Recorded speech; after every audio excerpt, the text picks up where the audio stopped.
Hello, everyone. Welcome to our Wednesday chat, and we're episode 56. And hello, Delboy, and welcome as always. Now, let's just get on with it. What have you been watching this week? Well, I'm hoping that things get a little bit better because obviously, with my mum like she is, it's very difficult for me to watch anything. But last night, before I went to bed, I was going through the channels, and you know what was on TV? Action Jackson with Action Yes. Jackson. Yeah. With what's his name from Rocky? Got his bloody name now. Apollo Creed from and bloody he was Rocky. in Creed. Yeah, he was Creed. I've forgotten his name. Carl Weathers. Carl Weathers. Yeah, that's right. And it even had Sharon Stone in it. Wow. Anyways, nice. that was on. I've been watching the normal The Last of Us on Sky. Yeah. A couple of things that came through the post. I don't mind showing these off because I have watched the digital versions. So June's come through. Oh yeah, I'm definitely going to get that. I think the complete. There is season. a normal Blu-ray version. I think I'll get the Blu-ray version. Yeah, because that's quite expensive. It's about 50 as you know, quid, I watched this on my digital copy because I've got it many times. But I watched one from Over the Cuckoo's Nest, which I think is absolutely brilliant. I have now got round to watching Anora. I did watch that over the weekend. Yeah. Criterion edition of Anora. It's a weird film. It's a weird film. I was quite taken aback by the introduction with somebody's ass being jiggling about in the face. But yeah, it is what it is. It's a sort of comedy, sex comedy, drama thing. Sort of very simple, very, very loosely, sort of bit like My Beautiful Laundrette from the 80s and 90s that was on Channel 4. Do you remember when they showed two gay people? But Anora's not that. But what I'm trying to say is the drama was a little bit like that. It was very, very nicely shot. I loved the picture quality of it. The story wasn't bad. It's 2 hours and something long, and I didn't think it was 2.5 hours long. Yeah. And what else did I watch? I'm just trying to think.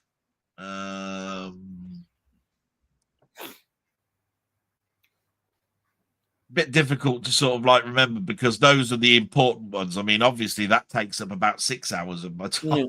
Yeah. I don't follow that. Last of Us is that continuing? A lot of people really liked the first series. Is it continuing the quality of that first series? Yes, it is. I really like The Last of Us. It is quite good. Yeah, that's why I said that's why I'm watching that quite closely. Yeah. I've been listening to. So they haven't ruined it. The second series is good. Yeah. I've been listening to some music. Yeah. So this is why I dropped the background picture just so I can show you the boxes. So I've been listening to my Bernard Herrmann 8 CD pack of Bernard Herrmann films. That's nice. Yeah. Which is lovely. Yeah. It's the 10th anniversary. That's right. This is a 7 CD album compilation. 7 CDs. They're all lovely. And then one that I dusted down when I was looking through my Elton John stuff was this Jeff Wayne's edition of Spartacus. You know, Jeff Wayne, he did War of the Worlds. Oh, yes. Yeah, I know. Yeah. So he did Spartacus. Which is Anthony Hopkins as the narrator instead of Richard Burton. Yeah. and Catherine Zeta-Jones is the singer, along with a load of other artists. So it's very much like War of the Worlds, but it's based on Spartacus, and it didn't sell as well as War of the Worlds. But a lot of people don't even know that that's out. You know, that Jeff Wayne actually did a follow-up to War of the Worlds and did another period piece thing. So I've been listening to that as well. I'm just trying to think. Oh, I watched a very old film called The Angel That Pawned Her Harp. It's an Ealing. Right. It's an Ealing. It's a good film. Title.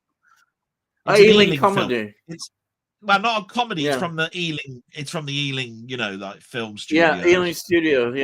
Yeah. And it's like It's a Wonderful Life. It's about an angel that comes down, pawns her harp, so that she can lead the people that are close to suicide, not to commit. To tell them things are not bad, things can be better.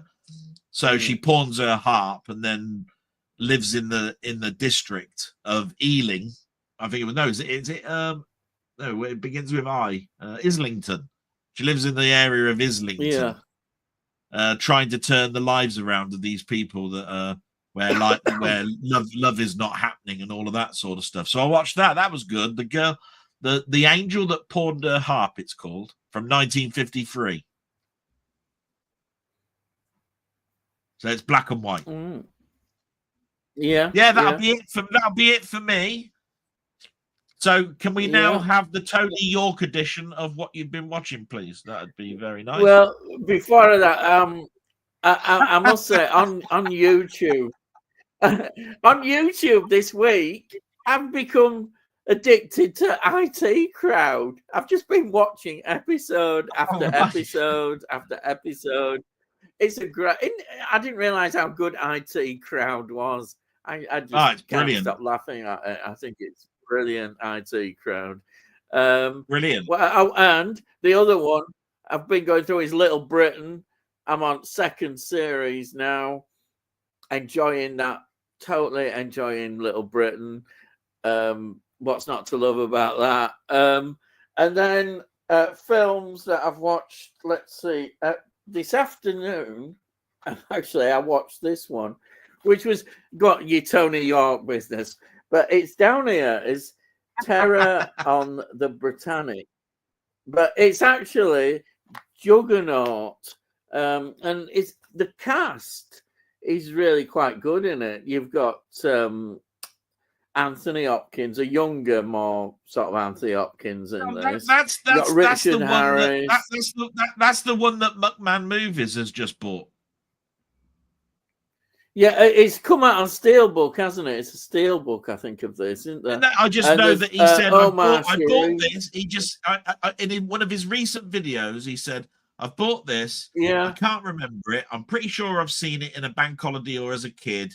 It's called Juggernaut, but look at the. This has got Anthony Hopkins in it. It's got Richard. Well, no, he went on and on, and I went, yeah, I've seen that. And I Ian Holm as well.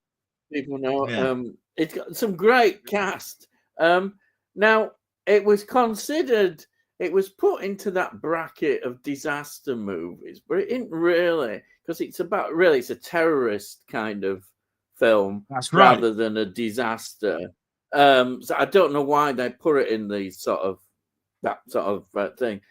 Now, my impressions of it are, it's too long. I think the script is suffered, and I thought, oh, there's something wrong. So I went onto Wikipedia to find background film, and there were problems with director. In the end, they got. Is it Richard Lester or something? He always got another director in.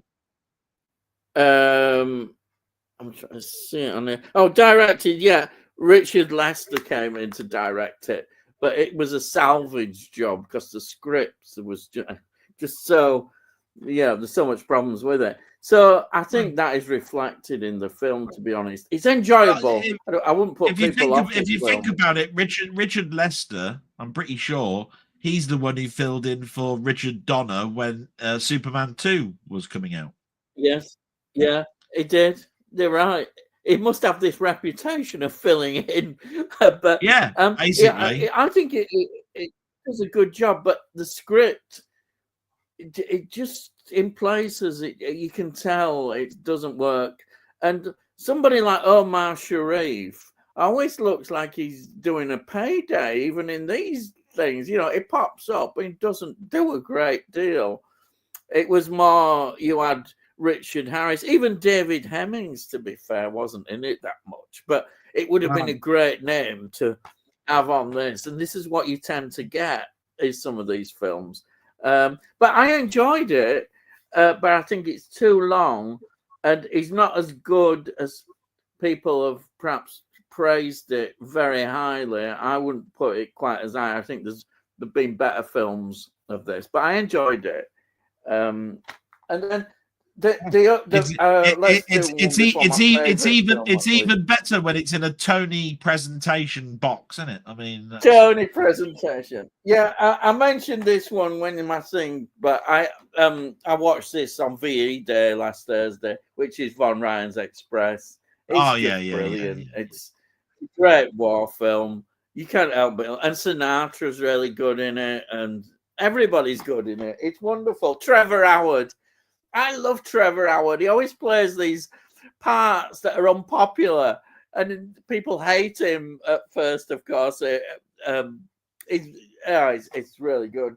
And then before I do my favorite film that I watched, this one was good. This is called The Brigand of Kandar, 1965. This is a Hammer film. Though it's in India in 1850, it was actually in the Buckinghamshire countryside and the Bray Studios, I think, that they were all doing this. But it looks good. Hammer was so good at doing these low-budget films that they create such a great atmosphere. And the battle scene, actually, the battle scenes make the film. The film, I would say, is not brilliant, but it's entertaining. And also Oliver Reed is in it. So Oliver Reed, and he's doing something which he wouldn't do nowadays, which he's playing an Indian leader of the rebel Indians, and he's all sort of dark-skinned. They've done a job on him, but they're not allowed to do that nowadays. But I enjoyed that. That was really good. But the film of the week. What year was that one, Ian? This is 1965, and this is Hammer. So Hammer they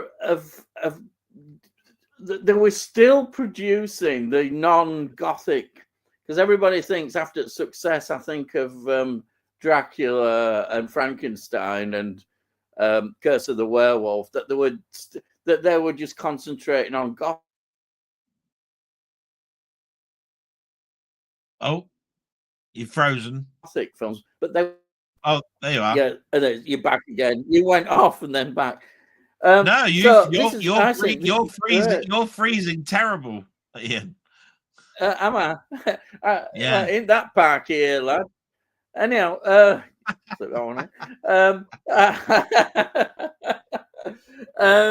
so it's chilly up north. It's chilly up north. Hey, bye, lad. Hey, take chilly. So when I look at this, it's interesting because this is 1965. Hammer are still doing these kind of productions, but next year, 1966, is the year that Hammer does another revamp. They bring out Dracula, Prince of Darkness. So it's Christopher Lee revamping Dracula again. It was seen as a thing, and that really took off as well.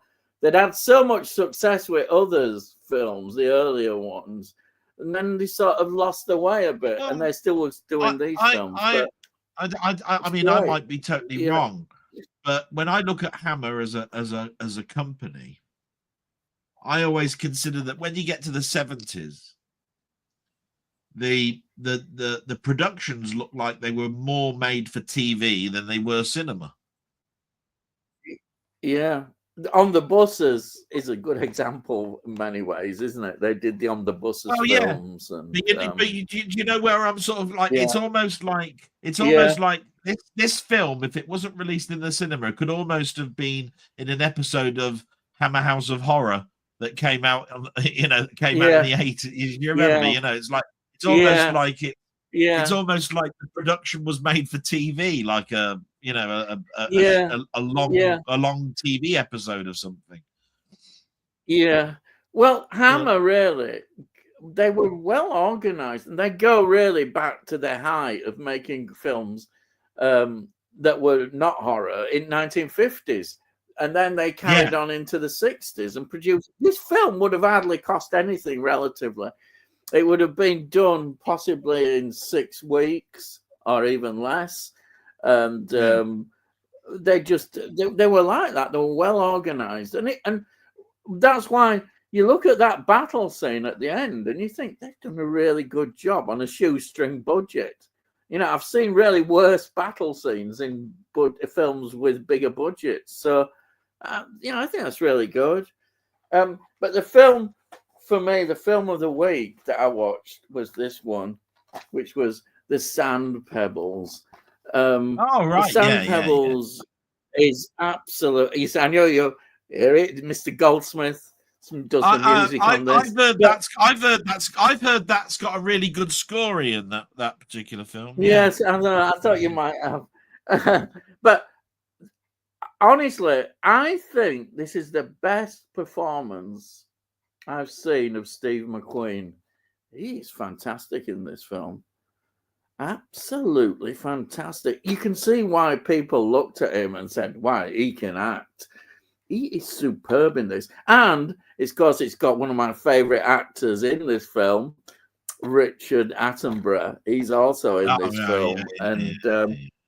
He's always good. Richard Attenborough, what an actor. I know I see him as a great director, but people forget what such a great actor he was. I reckon you two were separated at birth. That's what I do. Yeah. But this film, it's a good historic film. It's set in 1926 in China, and Steve McQueen's character is on this like small battleship. It's quite a small one, and they're patrolling that area, Shanghai area. It was all very much colonial, international. The British, Americans, and the Japanese, of course, are starting to get their influence. It's an absolutely fascinating film, but he's just a character. He's like a character. All he's interested in is the engineering part. He's brilliant at what he does, and that's all he's interested in is the engine. And then he meets this missionary, and the actress's name. Oh, gotta think of her name. She's in Soldier Blue. What's the name of the actress in Soldier Blue?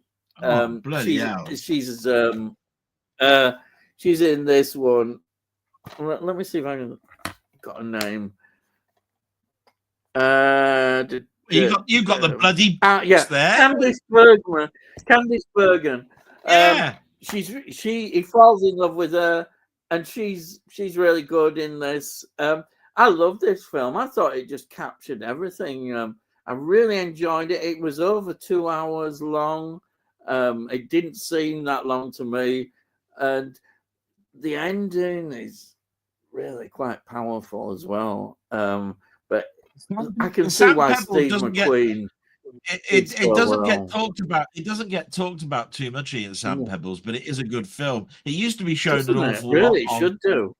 It used to be shown a lot on TV, just like Patton used to get shown on TV a lot, and you just don't get to see them much anymore. Don't know what it is. But I'd love people who haven't seen this film really ought to see it.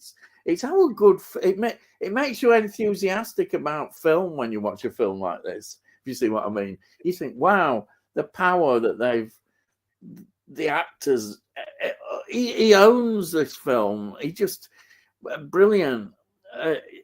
You can't talk enough about it. And of course, it's directed by what's his name? The one, Robert Wise.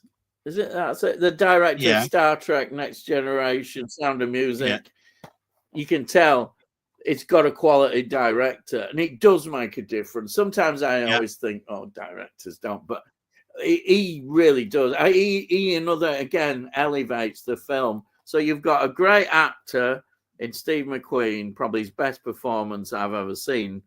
And he went on to make some great films as well. But this is just so outstanding. I loved it. Absolutely loved this. That's it. Wow. I mean, obviously, Robert Wise. The Day the Earth Stood Still, West Side Story. Yeah, what a director. Yeah, the Andromeda Strain. The Andromeda Strain. Yeah, I think he did. Yeah, it's just a great director, and that film, it surprised me. It surprised me how I looked at it and thought, "Wow, this is real quality filmmaking." And to be honest, Steve McQueen as an actor, I've not really, I know him from Great Escape and Bullet and all that. But Cool Hand Luke, I think, is one that's just been released recently, isn't it, as a re-release? Yeah. But you see an actor like that and you think, now I understand why people said, hey, he's got obviously the Towering Inferno.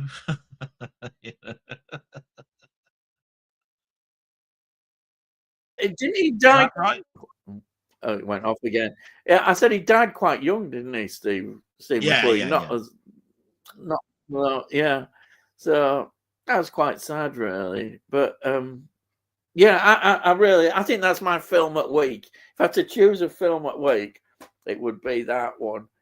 And then music is, I won't go into much. It's I got these as a bargain on eBay. These with postage, they cost about £11. Immaculate condition. I hadn't had to change the cases or anything. Perfect. They look brand new. Honestly, they look brand new, and it's 4 Elton John albums with postage. It was about £11. I just couldn't refuse getting them. Especially as I don't know this period very well. It's all new to me, so I thought I'd take a risk.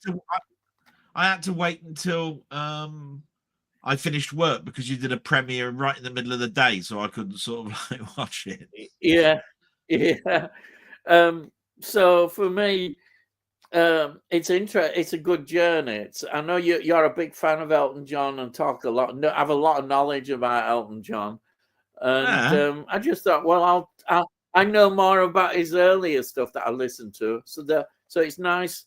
All this is from about 2001, I think, onwards. So for me, it's interesting. I'm looking forward to getting into I think when you showed them off, Songs from the West Coast was the earliest one there. Yeah. Yes, it is. I've got them in order actually. Yeah. They're in order. No, I've got to do it. I've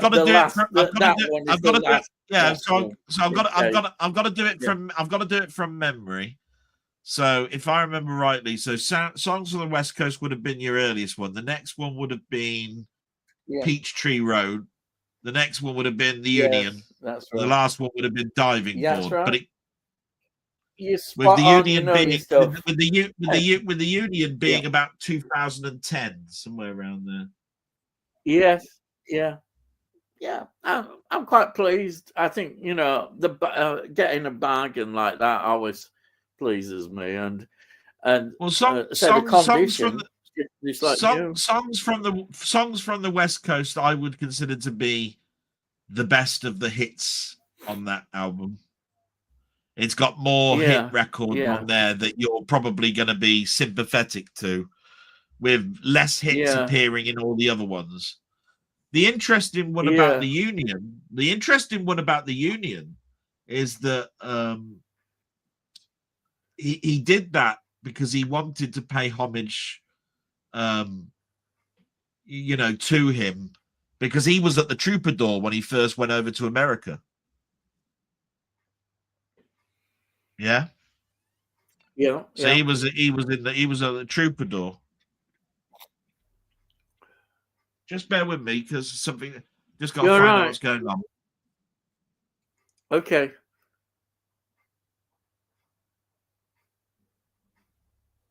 All right. Yeah. Well, I was happy. You know, you go on eBay. I do quite a bit and looking for bargains, and it's always good to get these bargains. The problem sometimes with like this wasn't Music Magpie, but I like Music Magpie because they are cheap. But sometimes the CD cases can be a bit messed up, you know, cracks and that. But that's not a problem for me because I've got quite a lot of spare ones which I just use, and then they look brand new. I've never had any problems with them, but it was just nice to get them, and they really were genuinely, you know, looking brand new. So it was an absolute bargain. I was really pleased.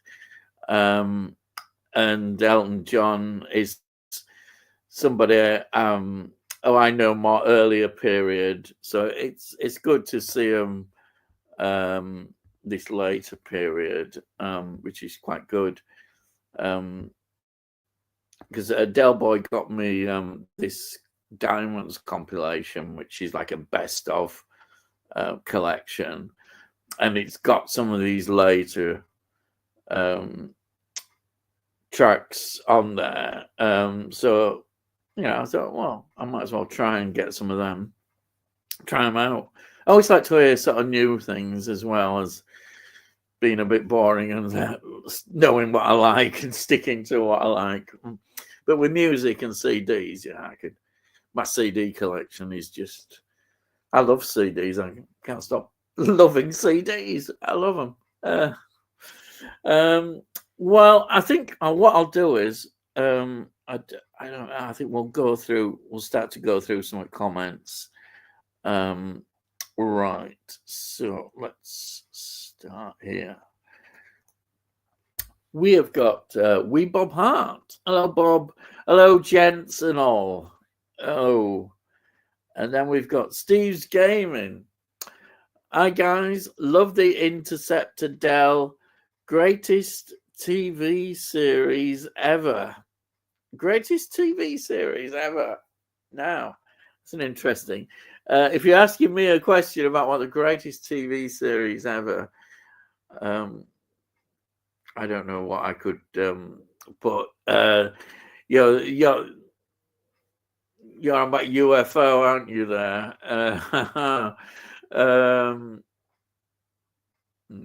For me, greatest TV series ever. It has to be either between classic Star Trek or classic Doctor Who. If we're going to non-Star Trek or Doctor Who,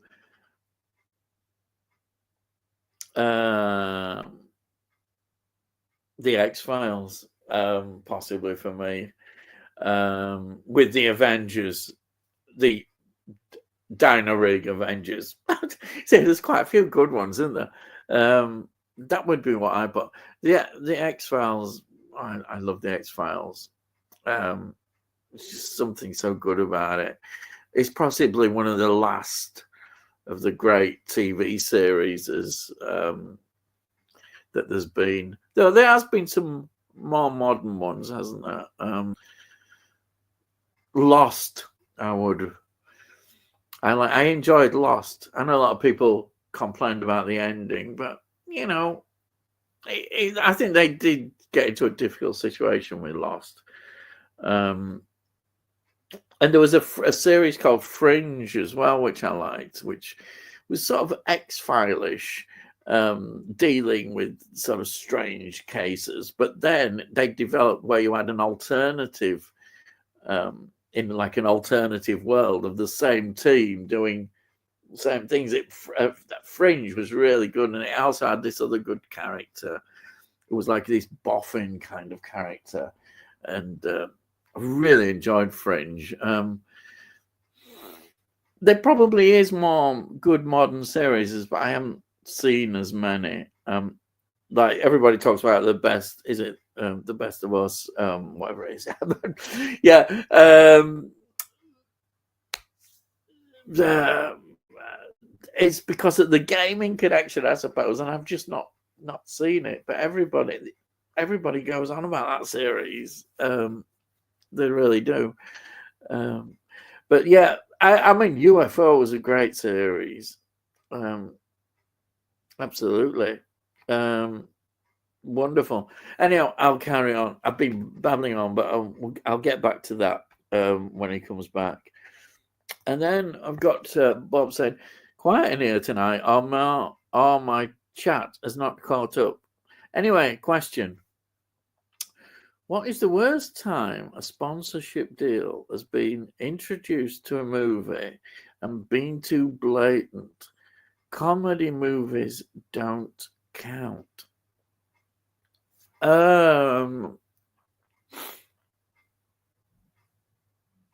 That's an interesting question. I think Daniel Craig with his some of the stuff there look very product placements. But I didn't really notice them too much. I'm trying to think of other things. I bet Delboy will know them. But I think James Bond did have quite some product placements in there.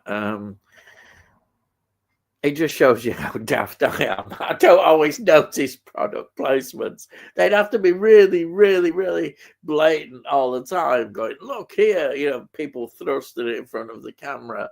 But I think that's all I can think of, really. I've probably not watched the films that might have them in. I don't know what modern films. Are there more modern films that have product placements in? I know James Bond is the only one I could just think of, but I'm sure there may well be. Modern comedy movies. I don't. Is there any modern comedy movies? You said comedy movies don't count, but they don't seem to make comedy films much nowadays. Yeah. And then you've got, hey, put that damn image back. Okay. Yeah. And then Sai says, evening gang. Hello, Sai, welcome. And then we've got Wee Bob Art saying, evening, Sai. And then we've got Tony saying, evening, Ian and Dale and chat. Remember having a green interceptor? Yes. Oh, going back, those were days, weren't they? Sai says, hi, Bob. And then Bob, we've got saying, I watched a movie that I think Ian would enjoy, and I think Del might as well. It's called The Ballad of Wallace Island. My favorite recent movie after The Holdovers. Now, what is The Ballad of Wallace Island about? I've not heard that one. You said that I might be interested in it. So, what is it about? Have you heard of that? The Ballad of Wallace Island. I only as a title. Don't know anything about it otherwise. And I apologize for that. What happened was we came on, by the way, just so you know, we came on at 8:00, right? And we were talking for a little bit. We started a little bit late, but I was here on time. Believe me, I was here on time. Yeah. And I haven't gone to see my mother in 30 minutes, right? So my mother tried to go into my room with a Zimmer frame to go to the toilet when she isn't aware that she can't do that anymore. She can't do that anymore because her Zimmer frame won't go through the door. But she forgets, and therefore she walked all the way from the living room to me when all she needs to do is press the panic button. So that's the reason why I had to go just now. So I do apologize. But this is the importance of why I have to see my mother every 30 minutes. Do you see what I mean? So yeah, I apologize. I had to go. that's all right. No problem. You go as much as you need to. It's fine. I'm just going to get this bit here that was for you. Here we are. Steve's Gaming up here said, hi guys, love the Interceptor Del, greatest TV series ever. There you are. And I do try and so I thought, right.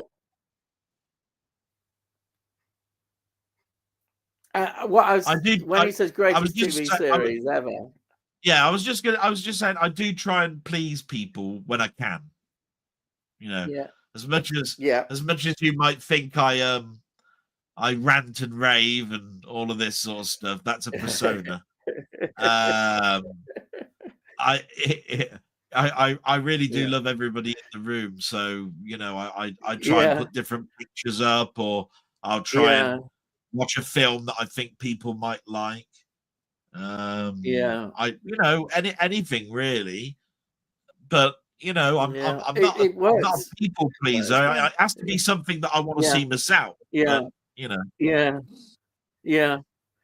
Do you know, when he says greatest TV series ever, I said to myself, what is the greatest TV series ever? And honestly, I cannot pick one because there's so many that I like. Honestly, I don't think I can pick one. You know, whether it's original Star Trek, Doctor Who, looking at those. Then there's things like the Twilight Zone, as you talked about. There's the Avengers, the original Avengers with Dinah Rigg and all that for me. All these things, I think it's actually impossible to say what the greatest TV series ever is.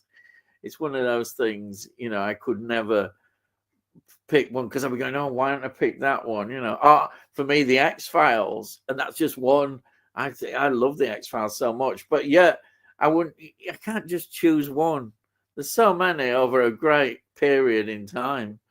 Do me a favor. So a lot of people are noticing. For me. No, a lot of people are noticing that you're freezing a lot. At the bottom of your screen, do you see something that says "Stop Cam"?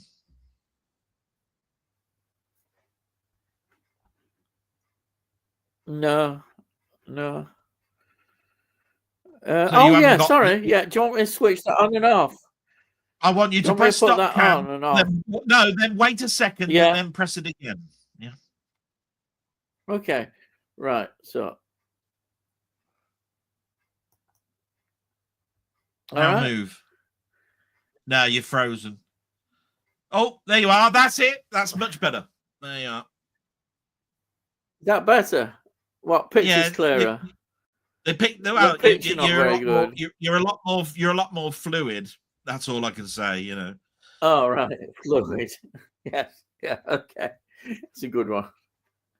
Right then. So let's see. Where were we?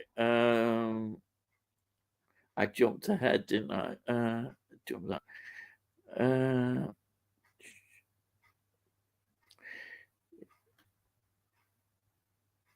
Oh yeah, was Wee Bob Out was talking about these films, The Ballad of Wallace Island, and I've heard of The Holdovers, but I've not seen it. That's one that's mentioned. I bought The Holdovers based on Josh Through the Lens and Wee Bob Out. Recommendation. It's a Christmas film. Sort of. Yes. But I liked it. But it's got one of my favorite actors in it anyway, Paul Giamento or whatever his name. I know him. Yeah, he's popped up. Yeah. Because he's in a TV series called Billions, which is brilliant. But he was also in Sideways. I think it's called Sideways. It's about a wine vineyard. But he was in a HBO mini drama called John Adams, which, as you know, John Adams is which president? Which number president was John Adams? He was which number? Washington Jefferson. Is he about number 3? Yeah, well, I was going to say you only had a few options. It was either number 2 or number 3. You know, so yeah, you're quite right. Yeah. And I happened Right. to mention to Jim, I happened to mention to Jim Jam because he was doing one of his charity walkabouts, and the first charity shop he went into, he picked up a slipcover edition of John Adams, and I said, "You daft bastard! Why did you get it?" Yeah. And he put it down. Yeah. And he put it down. I bet you were shouting at him. God. Yeah, I would have done. Oh, the best film of that whole video he put down. I thought, shit. Has he come in yet? Oh, let's hope he comes in. You're gonna.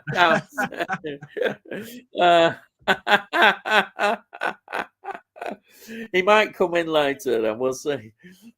Yeah. I know what you mean. I shout at the thing. I'm going, oi, oi. Oh, right. Stupid. You stupid git, what are you doing? It's like that. Weibo says definitely worth a watch. And Cy Robson says, Tony, I had a green Interceptor. It was a hand-me-down from my cousin. All right. And Tony says, wish I'd kept it, Cy. Also had one of the Shadow mobiles that used on Earth. Oh, they're all nostalgic. Oh yeah, I had them all. The Interceptor that you see up there, it had a great big massive sort of like handle underneath the undercarriage, right? And this you pulled back and it fired the missile off the front, right? It was a great big massive handle that you pulled back on like a spring-loaded spring.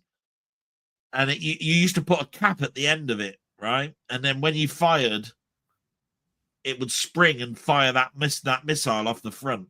Yeah. And the Shadow mobile that he's talking about, that was like a truck. Yeah. And it had a spinny top.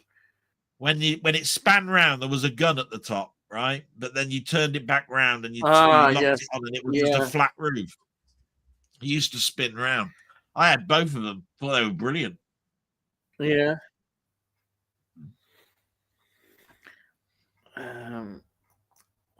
Has anyone seen the trailer to Nobody 2? I love the use of National Lampoon's vacation theme. Oh.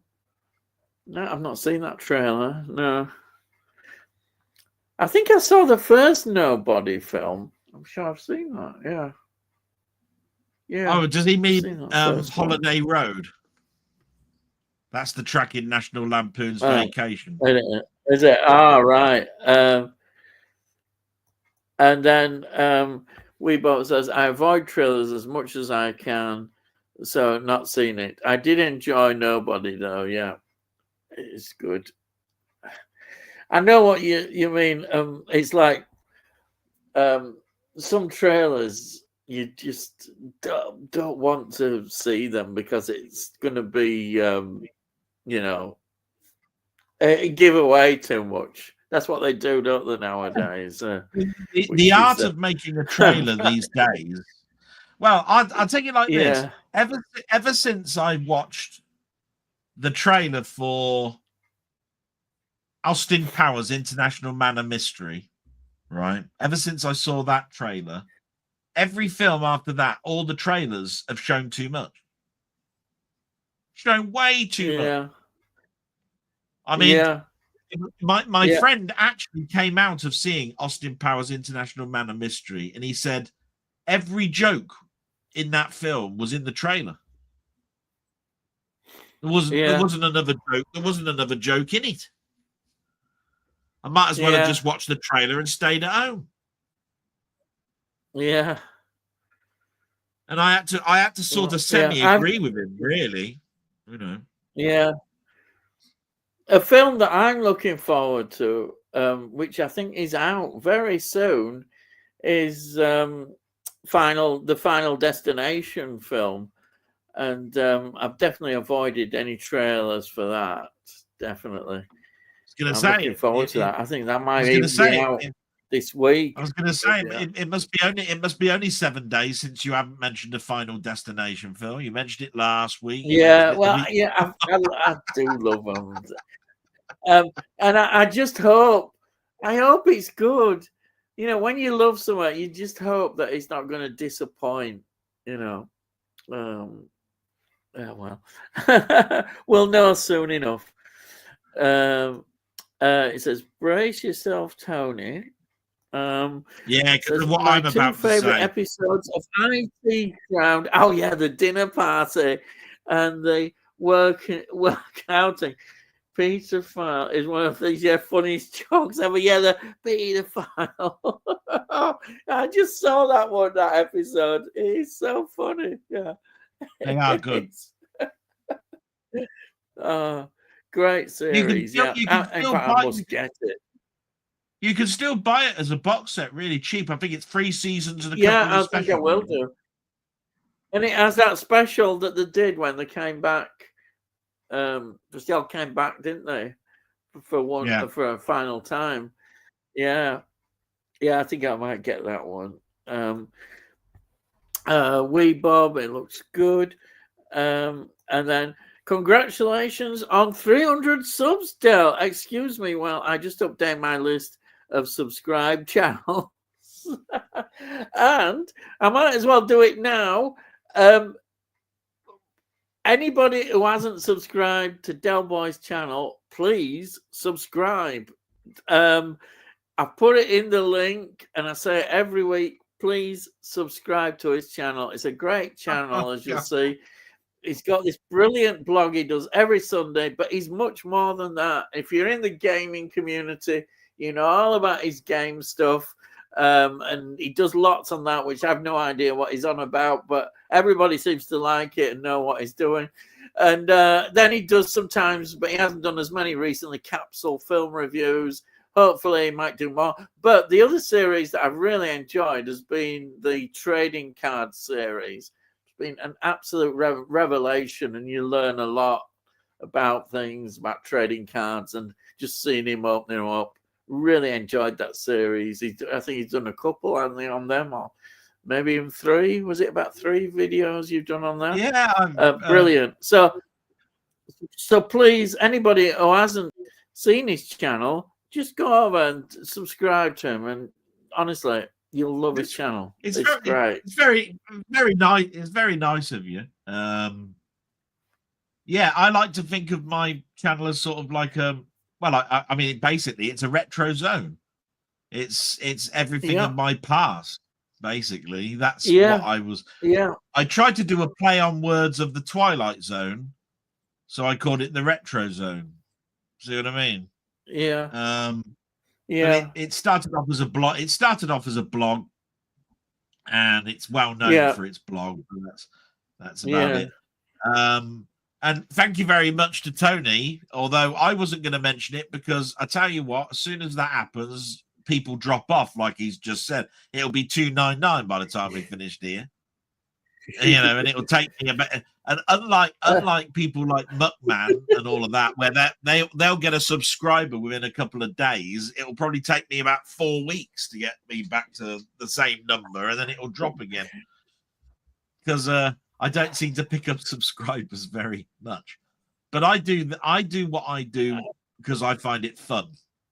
And I tell you what, the other thing I like to chat about things, and I like to promote other people. I like to make sure that people that I watch regularly get a mention because they deserve to be heard. Do you see what I mean? So I've always liked to do shout outs. I just think it's just I'm a bit of a community person. I just want people to be happy, and I just want people to grow and get encouragement to do more stuff. I mean, who wants to start something off and then lose 50 people and then decide, right, it's not for me, stop. And yet that was something that you enjoyed. And then when they go, they're gone, Yeah. and they're not going to come back. You know, most people when they leave, they go, "That's it. I tried it. I don't want to go through all that hurt again." You know what I mean? No, so I've seen that happen on YouTube. I've seen some YouTubers disappear, just like you said. Some honestly, some people, when it starts to become a slog for them, they just give up. You know, they can't get past that. It just becomes too much. And I can understand them, but I love it. I love YouTube. I think it's great, and I've enjoyed doing my channel. I just people that inspire me, build on it. There's people that inspire me because they do things in a way that I sort of like. So when Muckman does his this is what I bought this month. I like his style because there he is. He's got his nice little got his nice little video that he's got in the background, and he's going, "Oh, you know, so here's my stuff," and I go, "Right, like there's another." And I've seen that's done a million times, but he does it in a relaxed way, and he also sort of like tells his own tale about, "Oh, do you know what? I used to watch this when I was a kid," and he'll go into a story about, "Oh, it used to be on TV or whatever." There's so many people that will do it, that will bring up the video, and they'll say who's in it and who directed it, but they won't talk about when they first saw it and what it was like. And I believe the reason for that is they bought it, they ain't even watched it. You know what I mean? No. So I like to stick with people like that. I like to stick with people like that. And then Wee Baba, I mean, you want to see his drawings that he does. My God, it's mesmerizing. It's like he does these speed drawings, you know, where he's done a drawing, but he actually shows you he does a sort of like stop motion sort of like video of it, and he shows it how he did it in 30 seconds when it actually took about 3 hours. You know what I mean? It's amazing, you know. And of course, he's doing his film stuff. You know, he's doing community questions. You know, like top 5 jaw-dropping moments and all of this sort of stuff in film, and top 5 soundtracks that aren't by Jerry Goldsmith. You know, that sort of stuff.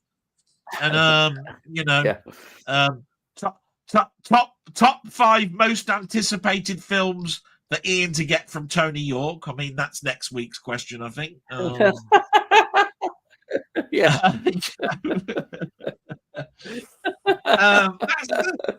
sort of thing, you know, and those sort of things tickle me a little bit. You know what I mean? So, and of course, we've got people like Steve who does his gaming stuff, you know, and it's great watching him because he dies so often. It's brilliant, you know. It's like watching somebody chuck themselves off of a cliff over and over and over again. It never stops being fun. And those sort of things distract from my real life, and my real life at the moment is shit. So I'm glad. Well, you said it in your blog. I think you know, I'm glad that I come here. I come here, and I have a nice chat as if we were down the pub. And I've got like-minded people that love films, that just all they want to do is talk and tell people about better films, or films that they've seen, or ones that you might never have heard of, and all of this sort of stuff. And I find that sort of like a breath of fresh air, because like I said, we've all been on YouTube, we've all watched YouTube, and we all know what pitfalls there are in YouTube. I can't stand, right? I can't stand reaction videos. I've said it a million times. Right? No, reaction videos, the fake piss me off. Fake. It's the type of thing where it's 2 Americans or something with a little picture of a YouTube video that they're about to watch, and they turn around and they go, they're going to go, "Now we've had a subscriber turn round, and they've asked us to play Jailhouse Rock by Elvis Presley." Now, I've never heard of this Elvis Presley bloke. I don't know what they're talking about, but apparently he's done a song called Jailhouse Rock, and people want to see what my reaction is to the first time listening to it. And the first thing I'm doing is saying, "Bug off!" You've never heard of Elvis A load Presley? of codswallop. You've never heard of Yeah. Jailhouse Rock? Don't give me. What do you mean you've never heard of the Beatles? Jesus Christ, man! You're supposed to make you are supposed to make me think that you as a 30-year-old man has never heard of the Beatles. I'm sorry, but that's almost like an impossibility. And I just hate. I just really dislike them. I just I think it's.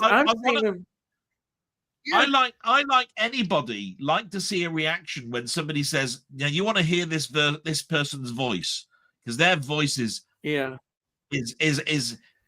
voice that's pure that didn't use auto tune." And this woman was around in the 70s, and they'll be talking about like Karen Carpenter or something, right?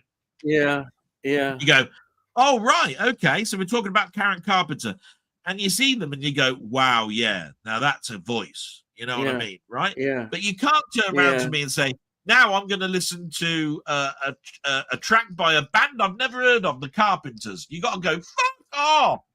Yeah. Yeah. You've never heard of the Carpenters. Yeah. Bollocks. I'm like that. I'm sorry, but it's no. I think that it's like I saw these Americans. They must have thought they were smart. They're going through Faulty Towers. Our reaction to Faulty Towers episode. It's lazy. It's rubbish. They keep switching it off. If I was watching Faulty Towers, I wouldn't want those idiots coming on and saying, that's funny.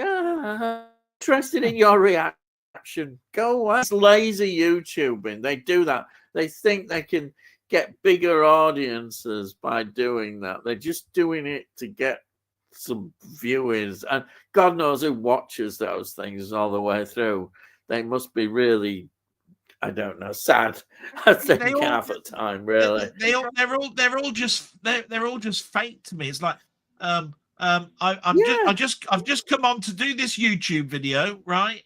I've heard that there's this author called Ian Fleming, right?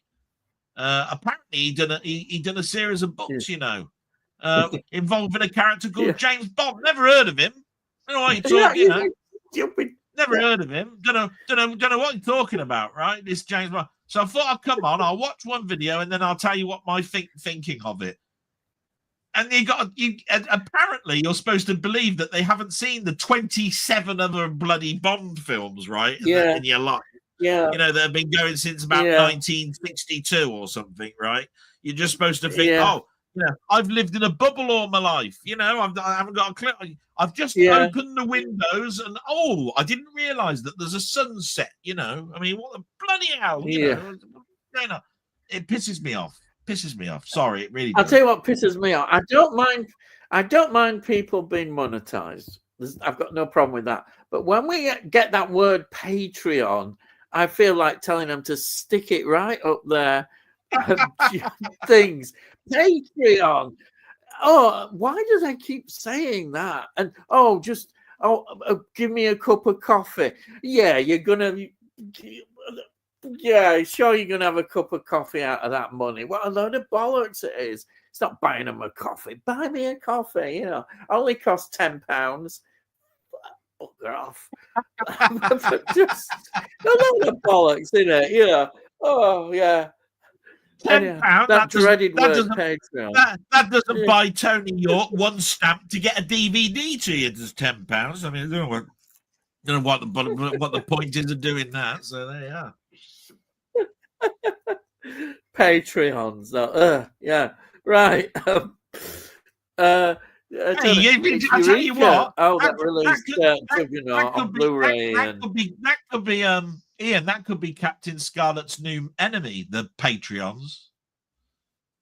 Oh yeah, the Patreons. Yes, I like it. I'd join him in blowing the buggers up. Yeah, get rid of them. Captain Scarlet and Captain Scarlet and the Patreons. Yeah, money grabbing. Yeah. Oh dear. Okay, I'll read this again. It's Eureka that released Juggernaut on Blu-ray, and you've just reminded me I need to watch it. Oliver Reed as a tribal leader in Brigand. Yes, that's it. Yeah, he is. And then Sai says, I love Juggernaut. Yeah. And then Sai says, I hope that Mrs. Dell is doing well. We all know what that means. Just bear with me. Yeah, fantastic. Yeah. Back in a moment. Tony says, seconded. Yeah. He's just going to check her out. Yeah.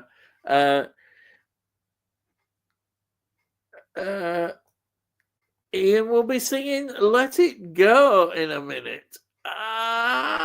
No, me singing. By heck. Nah. Let it go. Let it go. Hey, let it go. Is that Disney thing? Oh, what's that thing called that all kids were into? Oh, you see, my brain, I'm not... there's something that kids were all supposedly. I reckoned a lot. I think it was a big plot, probably saying, "Oh, kids will like this," you know. And I've completely forgotten what it is. That's how much my brain cells. But that's infuriating song. Yes, every nutter was singing that blooming song. Yes, it could do to be letting go. Oh boy. And then, yeah, I'm there. Yes, I understand that. That's one I've watched recently in Sand Pebbles. Really enjoyed it. Not too many films depict the era in Chinese history, gunboat diplomacy. Honestly, Tony, that film just blew me away. I thought it was an absolutely fantastic film. It was definitely my film of the week that I really enjoyed. Everything about it. And as you say, that period in history, you know, everything was, it was a colonial thing with China. There were so many groups around that area, Americans, British, French, all their people, you know, trying to get a bit of the action. You know, Vietnam, Thailand, and all these countries, people wanting to interfere in them. Yeah, it's a very fascinating era. British Empire, of course, was still pretty good, but we forget that America was also stretching its wings. Because also, if you remember, in that area, the Americans took hold of Philippines because it was in Spanish hands, and then America, and it was quite important for them in terms of their expansion as a power to actually control the Philippines. Major thing in that period of history. Yeah, it is a fascinating period of history. And Jamie says, good evening, all. Hey, good evening. Welcome, Jamie. And then Tony, oh, yeah, I did find it Candice Bergen. Yeah. I like Candice Bergen, but yeah, in Soldier Blue, it's I certainly remember her in that one. Actually, Soldier Blue, I know it's a controversial film, but I quite enjoyed Soldier Blue a lot. I know it has a particular scenes in it, but it is shocking. It is totally shocking, but that's the point of the film, I think. It's a film that, yeah, it may be controversial and shocking, but it seems it's not done in a bad way, like some films are just controversial. They depict something that has a definite historical reality about it, and no matter how bad or unpleasant it is to see it, that is a reality, and that's why I think it disturbed a lot of people, that film.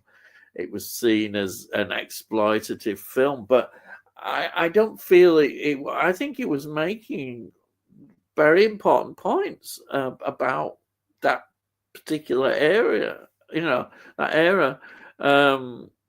and I know a lot of people didn't like it. I remember people like John Wayne was absolutely disgusted because he was seeing the way it was in his eyes. He didn't like it, but I think it was a good film to show.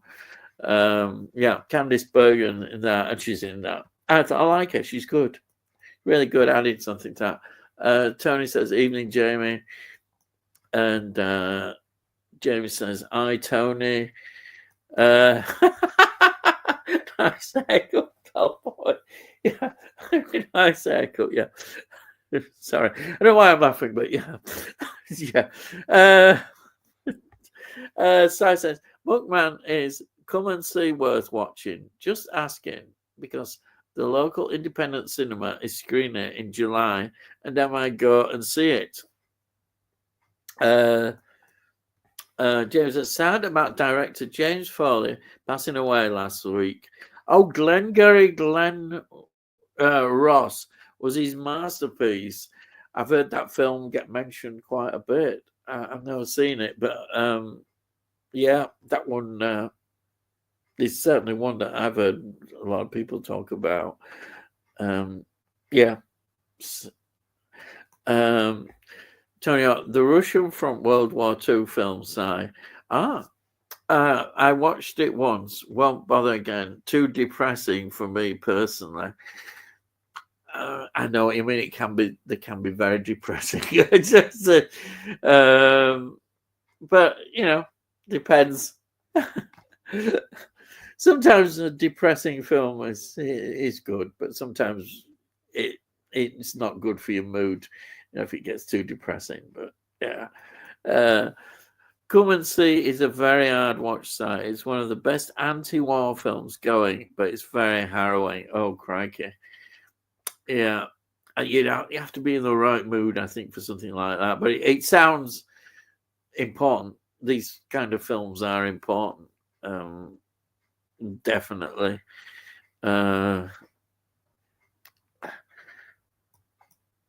It's like Schindler's List.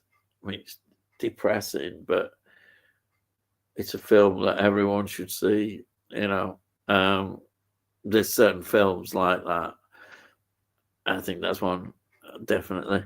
Cool. I'll go and watch it to cheer me up. Yeah, I know. Yes.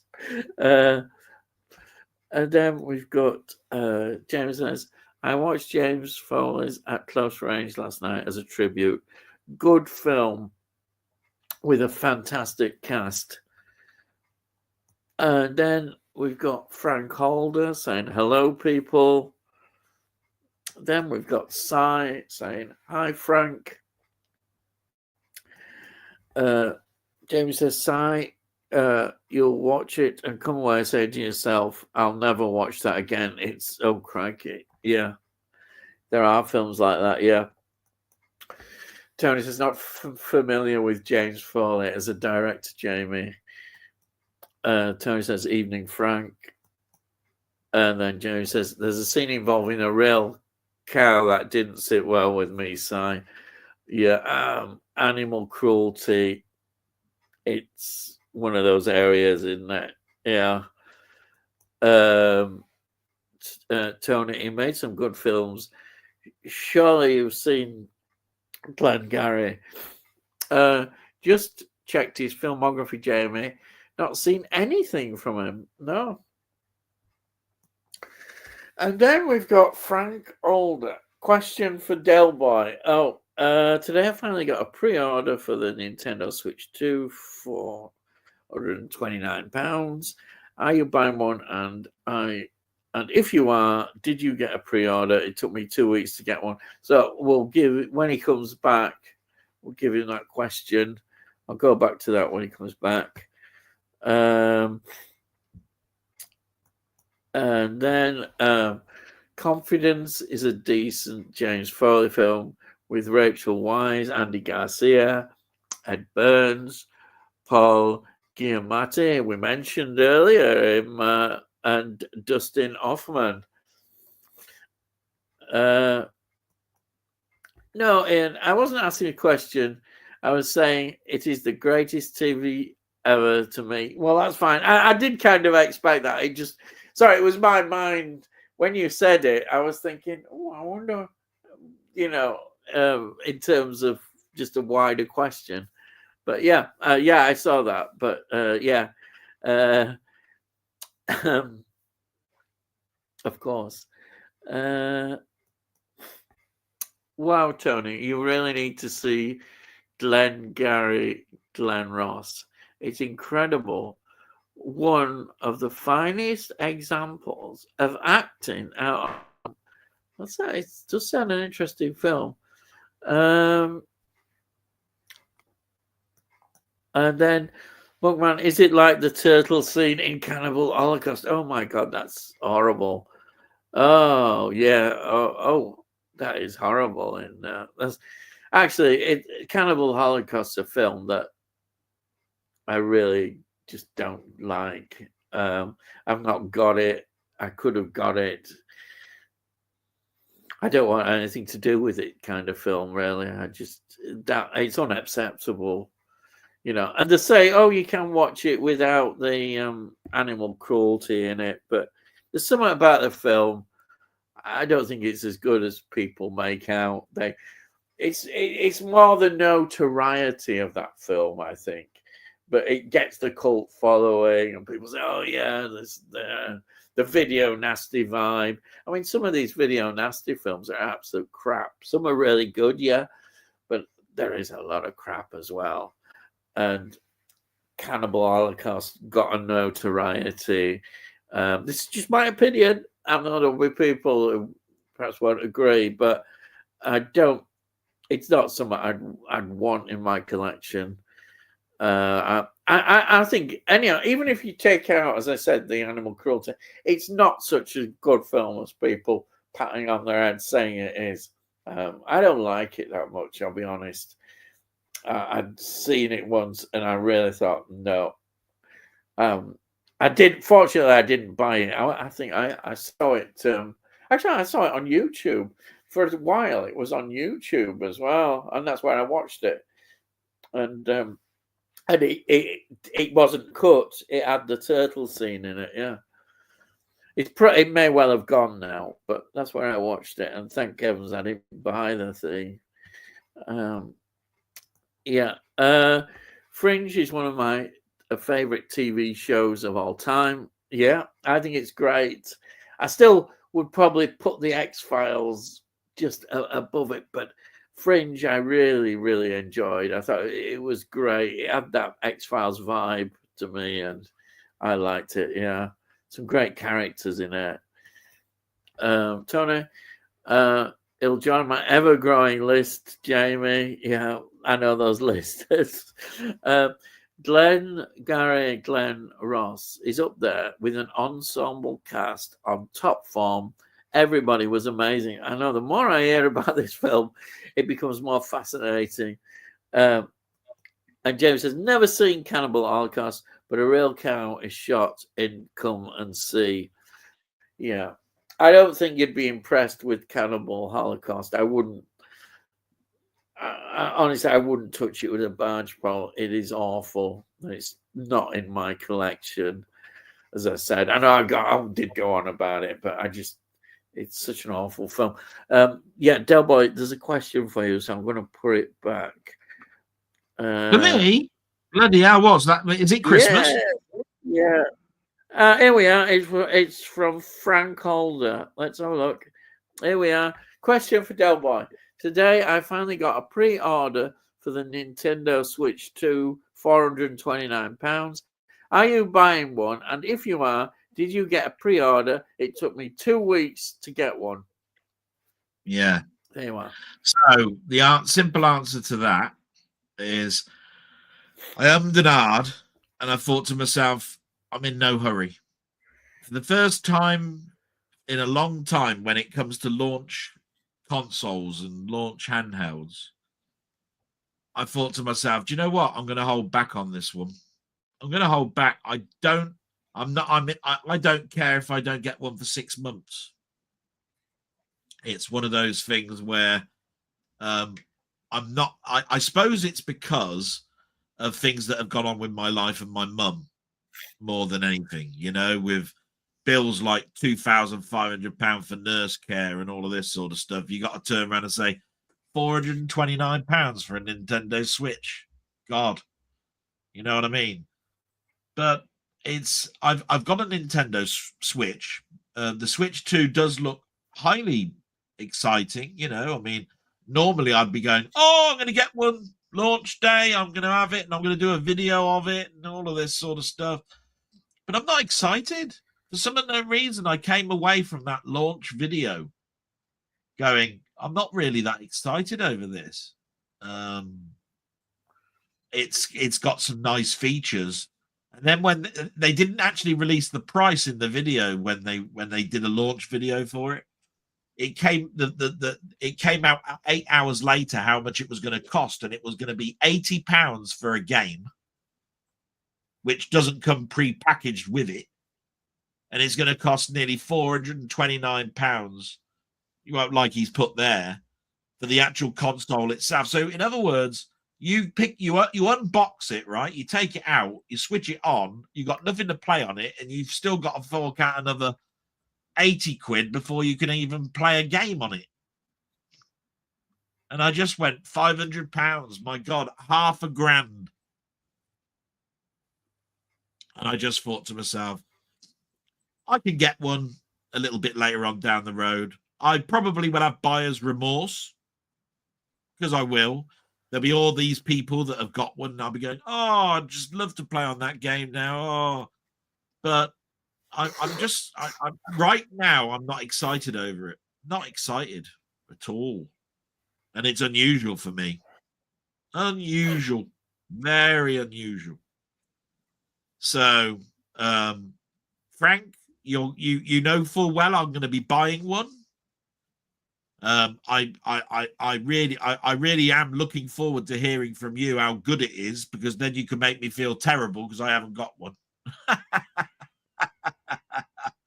But right now, with my mum like she is, I'm not that excited over it, buddy. And I think I will do when it comes out. But that'll be my mistake. I should have ordered one, shouldn't I? My mistake. Should have ordered one. That's how I feel, Frank. So I really, really, really would like to know when you get yours, just how good it is. Please give me a comment in my blog that week that you get yours and tell me just what you felt about it. You know, how excited you were when you peeled off the cellophane, you know, and all of that sort of stuff. And that you definitely thought it was worth the money. Because I tell you what, I'll probably get one then. I'll be looking around, seeing if I can buy one. But right now, no. That's it. Okay. Right. So we've got here, Si saying, Muckman, I cried at the end of Fringe. Instead of calling him Walter, he says Dad. Oh, yeah. We talk about good Fringe. that had an ending. Yeah. I like the fact that at least we got an ending in Fringe. They didn't, the cancellation business. They were able to do an ending, and I thought that was great. I'm really pleased we got an ending.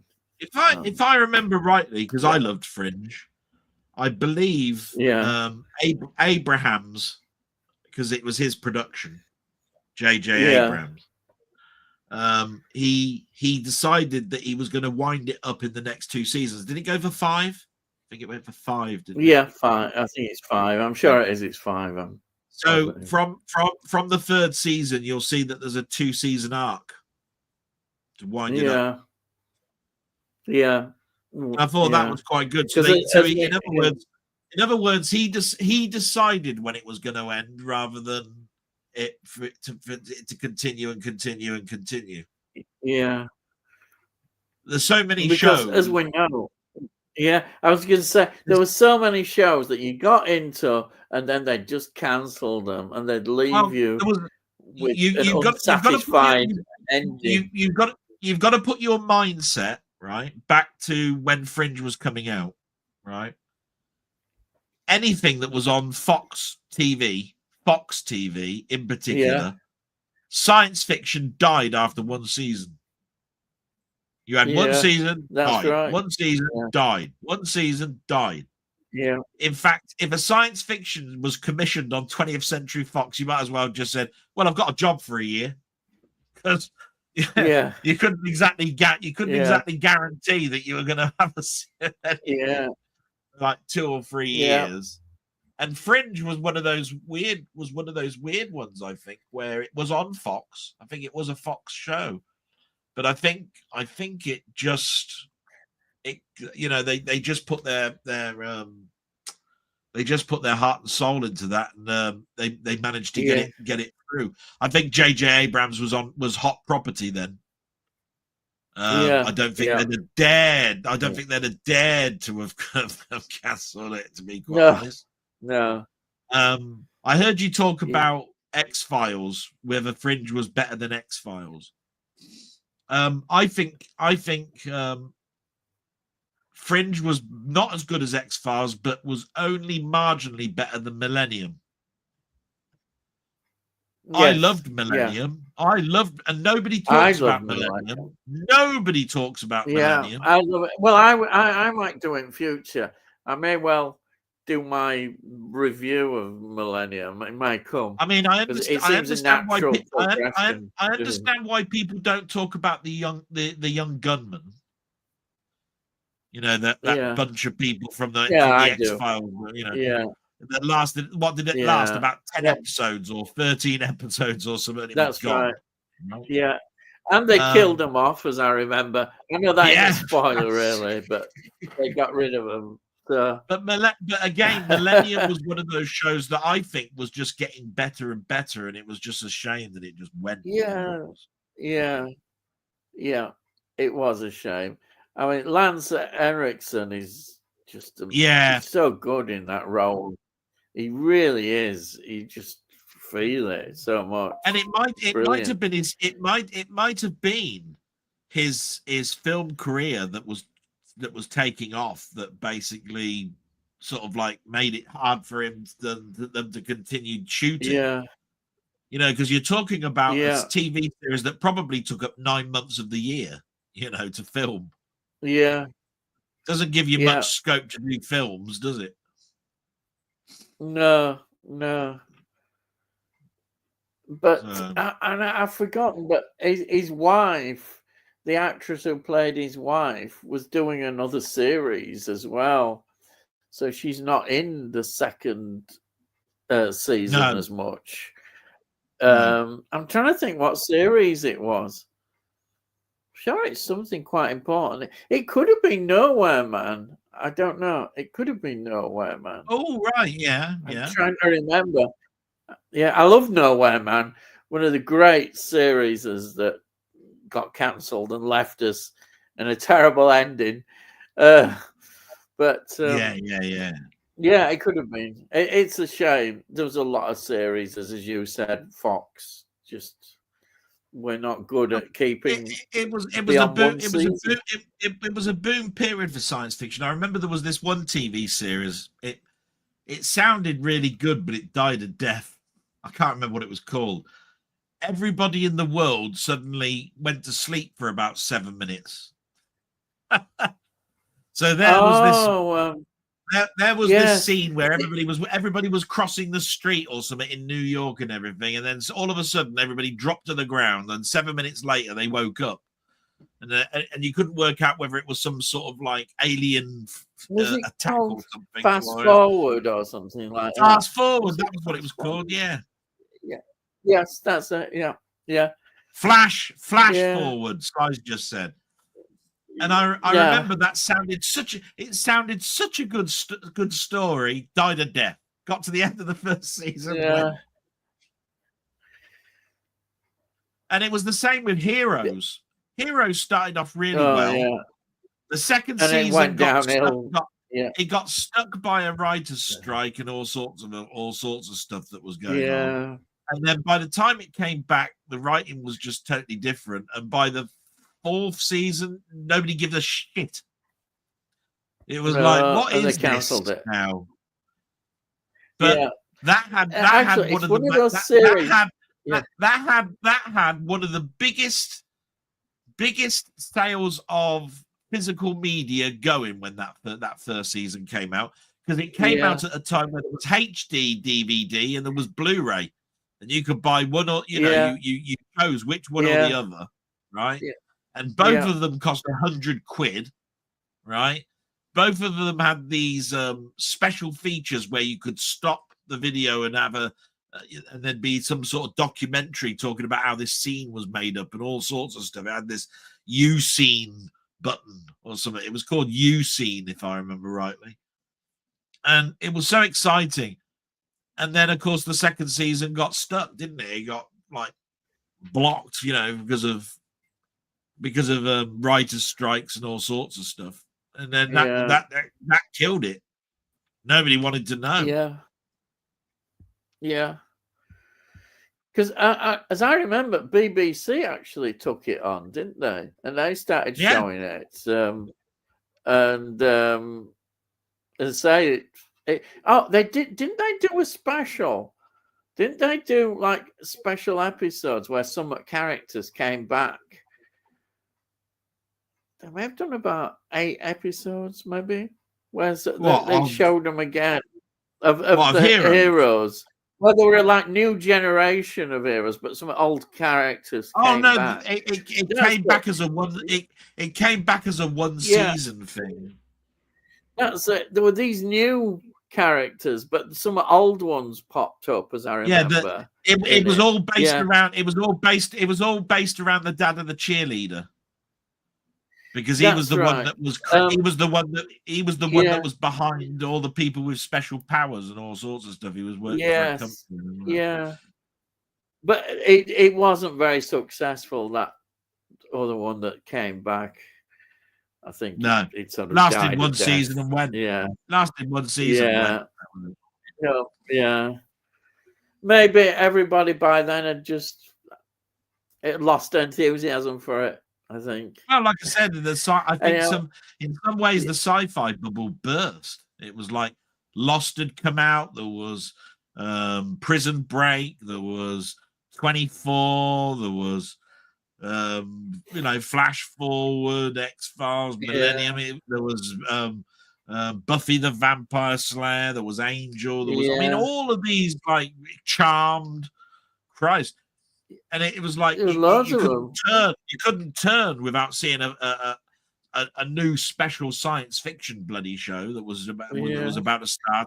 And everybody that was in Britain knew that we weren't going to get to see these shows for ages because satellite was still sort of like really wasn't that popular. So of course, we were downloading them in torrents and all sorts of stuff. We were watching episodes. We were going to I'll tell you what, we went to a website and it was called Easy TV, right? I even remember the name of the channel. It was called Easy TV. And as soon as it was broadcast the next day, you had a bloody torrent that you could download the episode and watch it. Oh.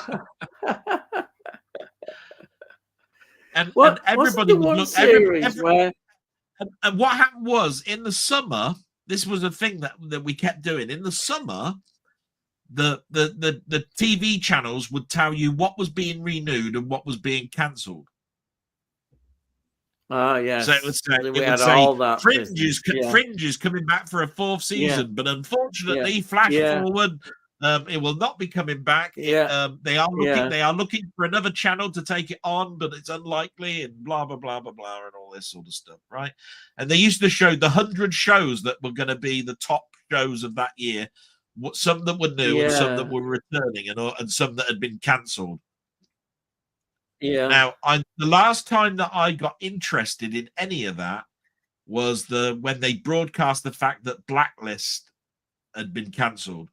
I haven't looked at a TV show on whether something is new or coming or whatever since Blacklist got cancelled.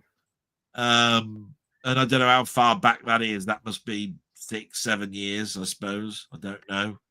But I haven't looked at TV or websites to tell me what's new coming out and all of that in years. Because it's all on Netflix now. It's Netflix or Disney or whatever, and you can't turn your head without knowing that. You can't turn your head without knowing that there's a new show starting next week. Yeah. You know what I mean? So another Star Wars one or something, probably. Oh dear, that was a good era, wasn't it? Though when we had all that, I just remember it. Looked back quite fondly with it. And do you remember? There was Xena, wasn't there? And the other one.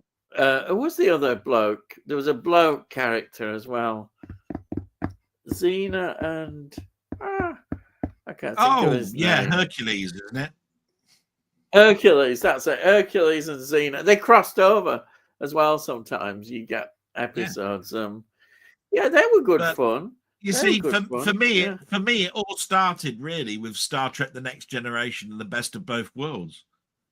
I'd got pirate copies of Star Trek: The Next Generation on video that were really shitty quality, right? And oh God! I'd seen the ending of the Best of Both Worlds. Was the Locutus story. Yeah, and I had to wait 8 months before I saw a shitty bloody copy of the follow-up story. It really pissed me off because by the time that we were watching a good quality copy of that, it was on rental in your video store, and you had to wait something like another 8 months before you could actually see it, right?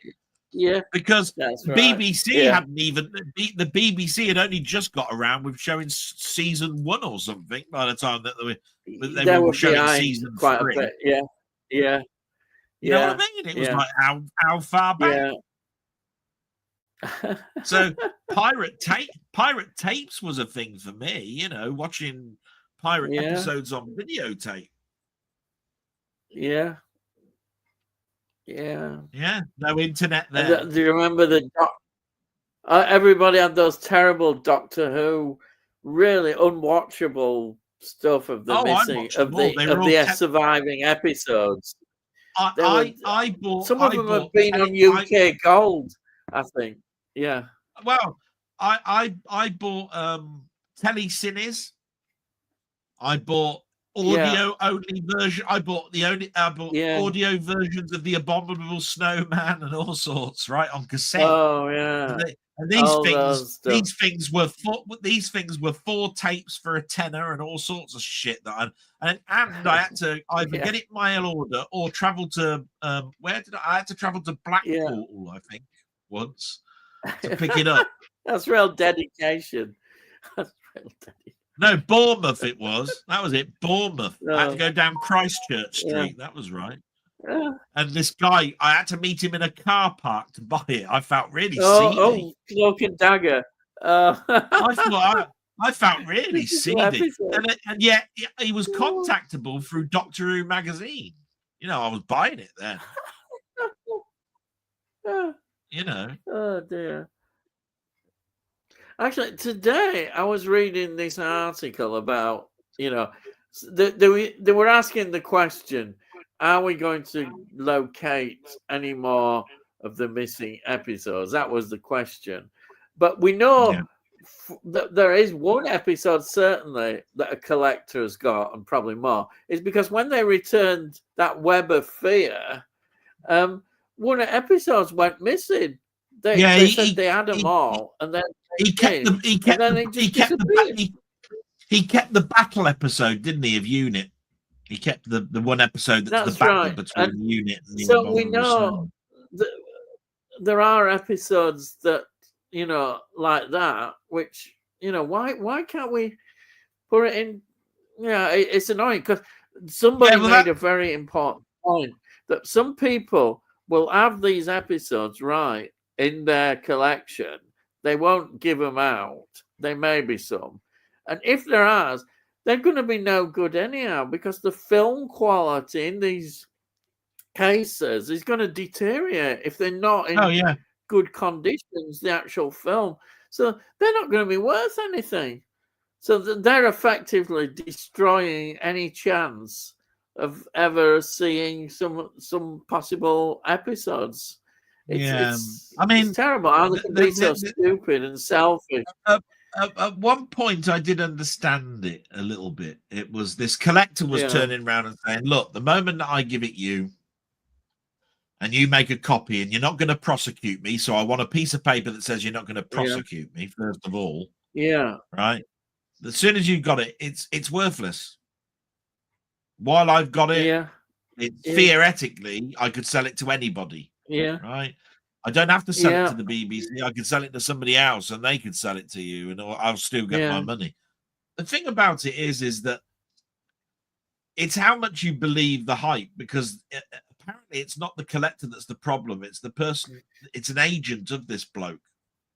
He's the one who's found all these other episodes and told the BBC about this. Yeah, and these, and he kept saying, "I can get it for you, but it's got to be at this price," and all of this sort of stuff. The BBC will not bend to it.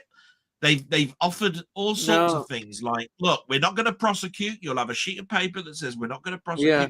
You can have the film back when you completed it. Yeah. All we want to do is get the negative, make a copy of it, distribute it, and you do whatever you want, even though it's our property." And it even states that this needs to be returned to the BBC. We will not prosecute, right? Apparently, it's just the figure, the money, because the BBC have got their purse strings sort of like tied a little bit in regards to how to use the money that they get from the license fee to do it. Yeah, and I think that they did look at, can we get the money from the sales of the videos? But apparently that money goes again into production of new shows. Apparently, the company has been set up, and a clause inside that studio, BBC Enterprises or whatever it is, states the money has to go into production of new stuff, and the Doctor Who is not new stuff. So their hands are tied. Yeah. And this guy just keeps dangling the carrot in front of the donkey. And what he's doing. Because it's I think it's about 2012 when we last had a discovery of something new. So it's getting on a bit now, isn't it? It's getting on time is moving on. But I never thought of that. There have been long gaps of 8-9 years before another episode has been shown, and all of this sort of stuff. But it never occurred to me, but now it does make sense about, thinking that film disintegrates if it's not kept in the right conditions. Well, it's not going to be in an air. It's not going to be in an air-conditioned room, is it? Exactly. Yeah. Exactly. They're not going to be bothered about it, But so in the end, they've got something that in the end won't be worth anything. Like it's no use to anybody. Yeah. Anyhow, there's probably going to be huge. There's probably already going to be such deterioration in that tape that basically you probably got 20 minutes left of a 22-minute reel or something, So.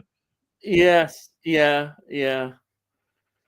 And then we've got Muckman smiling there. And then Weebomart says, Ballad of Wallace Island, general synopsis, is a movie about a musician who was part of a duet, is asked to come to an island to do a gig. I don't want to say much more than this, that it's a new British comedy. Oh, that sounds that's what I only know the title. I don't even know what it was about. So yeah, that sounds good. Yeah. Tony says, no need for apologies, Del. Your mom comes first. That's true. Always.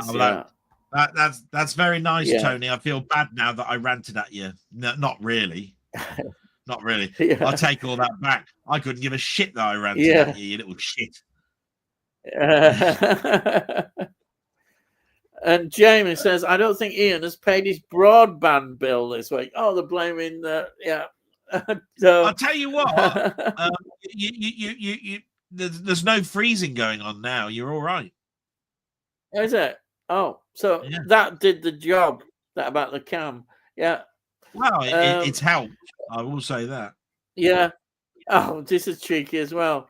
No, he must have forgot to put 50p in the meter on the side of his router. Yeah. Yeah, by heck. Nay.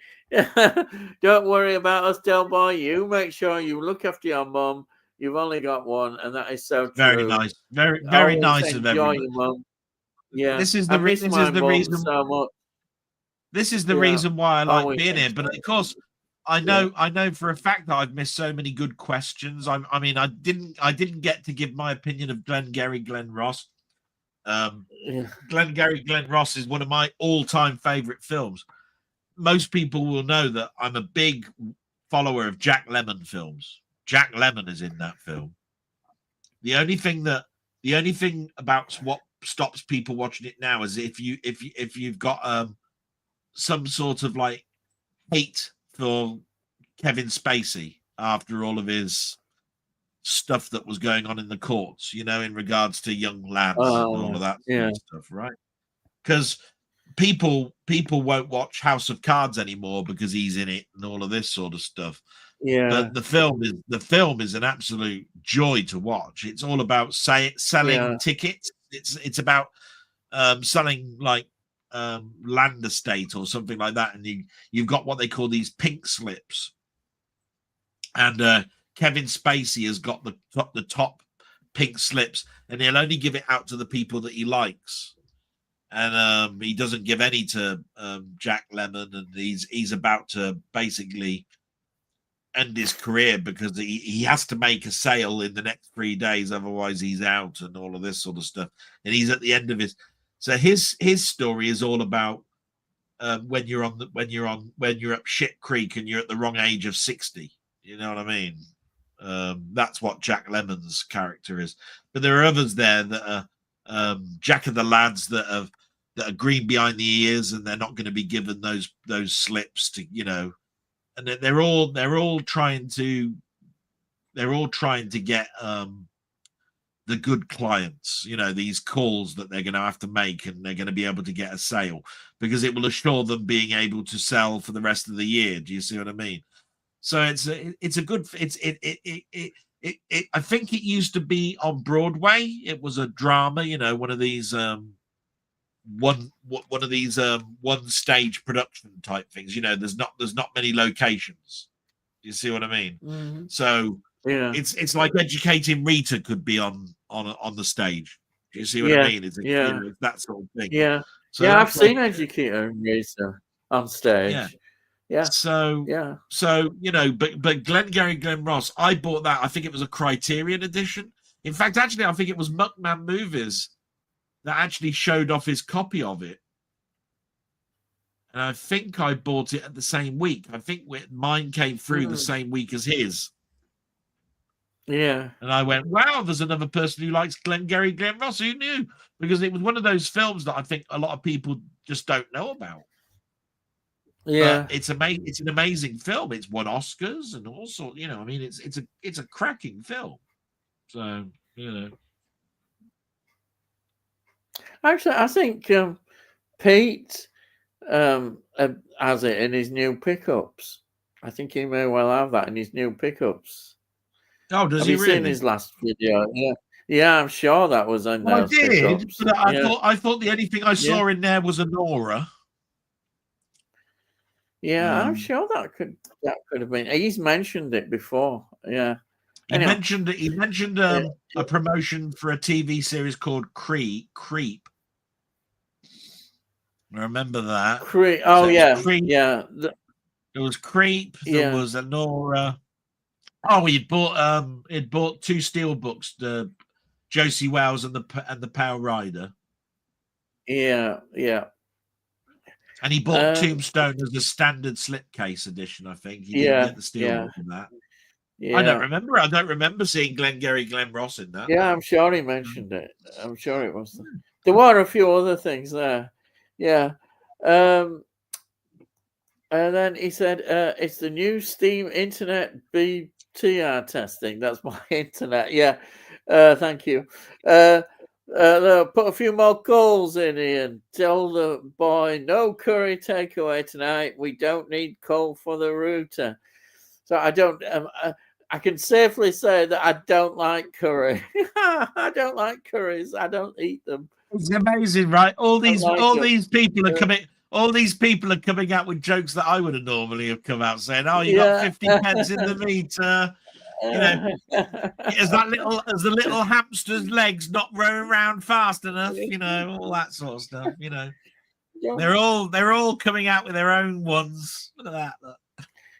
Actually, I do. As a child, I remember having those meters for gas and electricity, because they used to have they put loads of 50 pences, you know, like in a jar to feed in the meter, you know, because you'd always need them. So yeah, I do remember them. Yeah, I remember them. You've still got them, you staff sucker in Leeds. That's you. Leeds was the city where they originated from. You've still got them there. Yeah. They don't take them to landfill anymore. They just send them to Leeds, where everybody still needs them. Tony says he must have the takeaway. Cooking is far too dangerous. Yeah, you can't beat a good takeaway. Tony says second president. I'm pretty sure it was the second. Yeah, I'm pretty sure it was the second. It was the second president. Yeah. Paul Giamatti is really good in Cinderella Man. He plays Russell Crowe's boxing coach. All right, it's a boxing film, is that? All right. Why did the two internet geeks break up? There was no real connection. Oh dear. Yeah. Well, you tried. That's it. Oh dear. Badum dum. Yeah. No, it's badum dum dum. Badum dum. Sorry for the delayed response, Jamie. Just watching some tumbleweed. Oh dear. Yeah. The jokes. Two Wi-Fi routers get married. The reception was amazing. All these jokes, they come in. Yes. What can you say? Yeah, don't call us. Don't call us. We'll call you. Yeah. Yeah. And then Terry, laughing.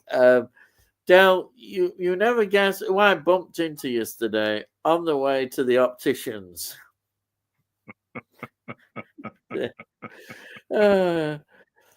Everybody. Oh dear. Yeah, so he bumped into on the way to the opticians. Yeah, everybody. One of my favorite IT Crowd episodes is when they go to the theatre and Roy pretends to be disabled. Yeah. Hilarious. Oh, is that the one with the gay theatre when she's going out with this bloke who goes and see this play and it's all gay? Yeah. Well, he had to pretend that he was disabled because of something that happened, or Yes, he went into the disabled toilet. He went to disabled toilet. He went into the disabled toilets and he had to pull the string or something. Yeah, that's how he got. And they all came and they were all sympathetic to him. And he said somebody had nicked his wheelchair or something like that. Yeah. On. Yeah, it was really good. I told you, didn't I? I told you about the internet being a black box with a light on it. Yeah, that's the one. Yeah. Then I think one of the last episodes, if it isn't the last episode, was when she keeps walking past this beggar or something, and she gives her cups of coffee and gets it all wrong and all this sort of stuff. 50 pence, all that sort of stuff. I think there's a bomb. I think I think they get the Bomb Squad or something out, That's don't it, they? yes. The Bomb Squad one, yes, yeah. They got a robot thing to actually to actually try and defuse it or something. Yeah, that's right. Yeah. And then he says, I realise, Weebob says, I realise it was not related to Ian's Wi-Fi, but my apprentice was disgusted by this joke the other day. Oh.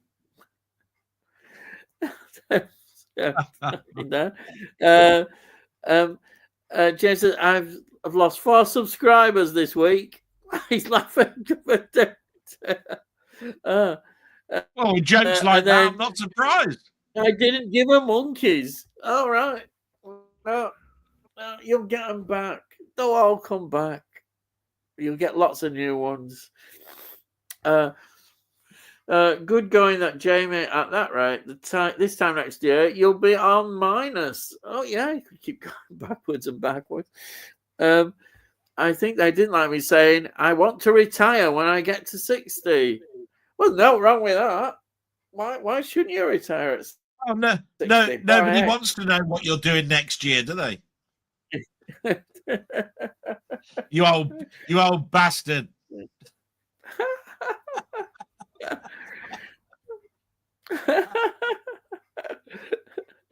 Oh dear. They'll be jealous. It'll be a protest to unsubscribe, maybe. Yeah. That's my objective. Doesn't mean I'll achieve it. Oh yeah, you're planning. Well, I retire officially next year, so there you are. I can be an old git. You're saying you're already one. Too late. Yeah, cheers, Delboy. You're telling me you're going to tell me that there's no more Captain Birdseye adverts coming out? Is that what you're trying to tell me? Yeah, I'll have to retire Captain Birdseye. Or Father Christmas, Mike. Where are they going to get new stock photographs from? I mean, Jesus Christ, you're going to be a hard person to imitate. Yeah. Well, you could have a go. You could put on some sort of beard. You remember how to do it? Exactly, cheeky bastard. Yeah, you could do it, maybe. Yeah. Look, I reckon I'm so young looking. I could be this. I still think I could be Spider-Man in the new Marvel Cinematic Universe. Yeah. Oh dear. Man, you've still got a bit of hair, haven't you? That's a drawback, isn't it? Yeah, losing enough hair yet. Plenty of hair there. So I have some plans for some videos, but I've been very busy recently. For instance, I did a challenging 17-mile hike up 3 mountains on Saturday for a cancer charity. Yeah, I saw that picture. Brilliant. Absolutely well done. God, I could never ever do that. Never. That's those famous 3 hills, isn't it? The where are they? In York? Well, it's not far from Yorkshire, is it? It's forgotten where they are. Is it what do they call it? In Pennines. Yeah, the Pennines, isn't it? Yeah. Somebody when I was working for Lloyd's Bank said that he went on a special charity walk to do all 3 hills, and then when you've done all 3, there's a special photograph that you have taken on the last one. And I went, He said it was the most knackering thing he'd ever done in his life. Yeah, bloody would be, yeah. I turned around and said, I'd have just liked to have turned up in the helicopter saying, I've just found this vehicle that's brought me up here. Are you guys all right? Yeah. Just to piss everybody off. There, you want to see the photographs I took from this helicopter? It's better than what you guys have took. You walked up here. Oh dear. Yeah, it was the Barrett's helicopter. They were looking to see if there was any homes that they needed to build anywhere in the. Oh yeah. Oh, right. We've got Stephen Moles. Hello, Stephen. Good evening, Hello. Delboy, and everyone in the chat. I come into the chat, and lo and behold, Delboy's on a rant. Well, yeah, he does. You were lucky. You got in there and benefited or not benefited from his rant. I don't remember. I don't remember doing a rant today. Have I done one today? Yeah, I'm sure there was one. Jamie says, needless to say, I was absolutely knackered on Sunday, but still managed to get to the cinema to see Nick Cage in The Surfer. Oh, wow. So there you are. Nick Cage, another Nick Cage film. You know what? I didn't know cinemas gave you bowls of water to put your feet in, but I'm just glad you found one. You know? Yeah. And look at Frank Alder says the thumbnails on reaction videos piss me off. Attention-seeking ass. Yeah, you said it. They are. The thumbnails are awful. They're as bad as the actual videos. I've always got them looking like this. Yeah, and they've never seen it. Oh, they've never seen it. Oh, wow! Absolutely, they do my head in. They just really do. Yeah. Oh, talk about lazy YouTubing. That is the ultimate in laziness. And what annoys me is these videos get a lot. First time listening to Queen or something, you know, and I'm just going, fuck off, Jesus Christ. Bollocks. Yeah, it's absolute bollocks. But I think they get a lot of views. Who the hell's watching them? If you look, you think, God, what waste of time. I've heard this guy called Paul McCartney's brought out some songs, so I thought I'd bloody have a listen and tell the world, you know. Yeah. Ooh. Thanks. And then Si says, I went to see Supergrass last night. Oh, Britpop era. It's the 30th anniversary. Hang on. What did he tell you? being a Supergrass, what did he tell you? That's go on anyway. Go on. Oh dear! Oh, the jokes are really going well today, aren't they? It's the 30th anniversary of I Should Coco, their debut album. They played it in its entirety. Oh, it's good when a band plays an album in its entirety. Then a few extra tracks. They were bloody brilliant. Yeah, I like that. Bloody brilliant. Well, that's good. I'm glad you enjoyed that. I remember hearing that. All Right, it was called, wasn't it? It was called All Right. Yeah. They're from Birmingham, weren't they? Were they? Was Supergrass? Yes, I think there might have been. Yeah, I did watch that bloke who was talking about Birmingham bands. There's one bloke. Yeah, I think you're right. They were from Super. Yeah. I can honestly, this is Mukban's Jamie says, I can honestly believe some youngsters won't have heard of any music by Elvis. I know a lot of millenniums who haven't seen a film before 2000. Yes, that's probably true. You see, the thing is with it is, it's just that Elvis. It's like it's not like we're just talking about the music here. He transcended that. He's on billboards. He's on billboards. He's been in Wrangler adverts. He's been in, you know, how they still play his music on radio, for God's sake. Yeah. They brought out dance numbers. He was in films, you know, and he must have brought out 17, 18 films. Yeah. They showed that he must have been on MTV or music television, left, right, and center. How many documentaries? There's even been autopsy shows on how did Elvis really die, right? Yeah. This is where I'm going. And you're telling me you've never heard of Elvis? No.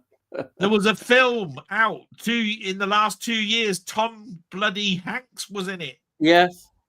About Elvis. As And you're telling me you've still never heard of Elvis. Yeah. Don't give me bollocks to it. I'm sorry. I just go, I'm sorry. It's just, I find it hard to believe.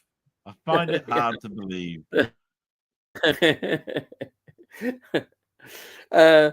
Right. Those people who do first-time reactions on their channels, I call them out and say, didn't your parents ever play this music to you? If they didn't disown them, they probably would disown them. That's probably why. Honestly, they're all turning around and saying, look, I haven't heard of him because I play things like by Tupac and 50 Cent and all of this sort of stuff. Well, they're probably old now. So what did your mum and dad bloody listen to then? Are you telling me that they listened to nothing but rap as well, or did they not listen to Nat King Cole and all of this sort of stuff? Do you know what I mean?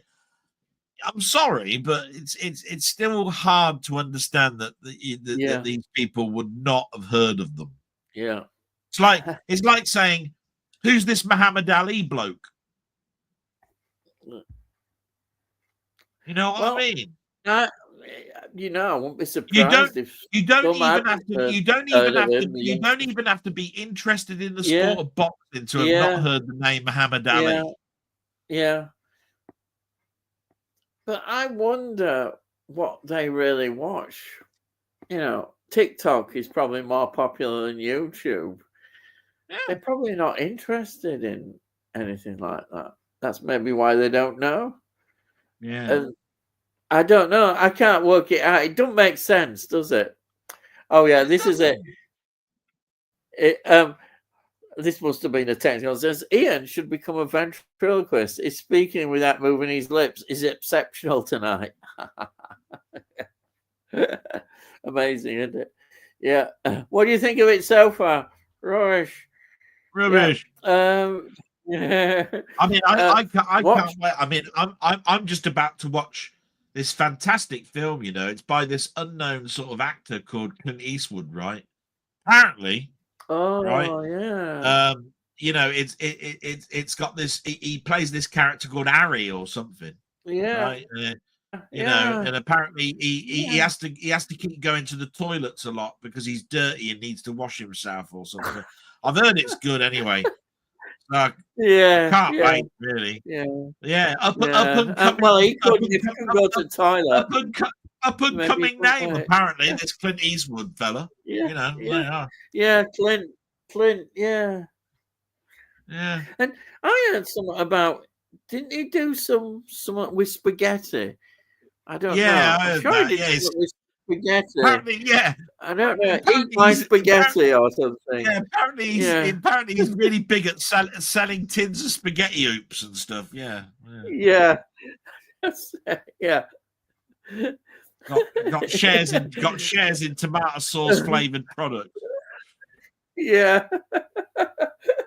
The good, the awful, and the spaghetti. Yeah, it might be something like that. But I think I forgive him, or should I say unforgive him? Yeah. Oh, yeah.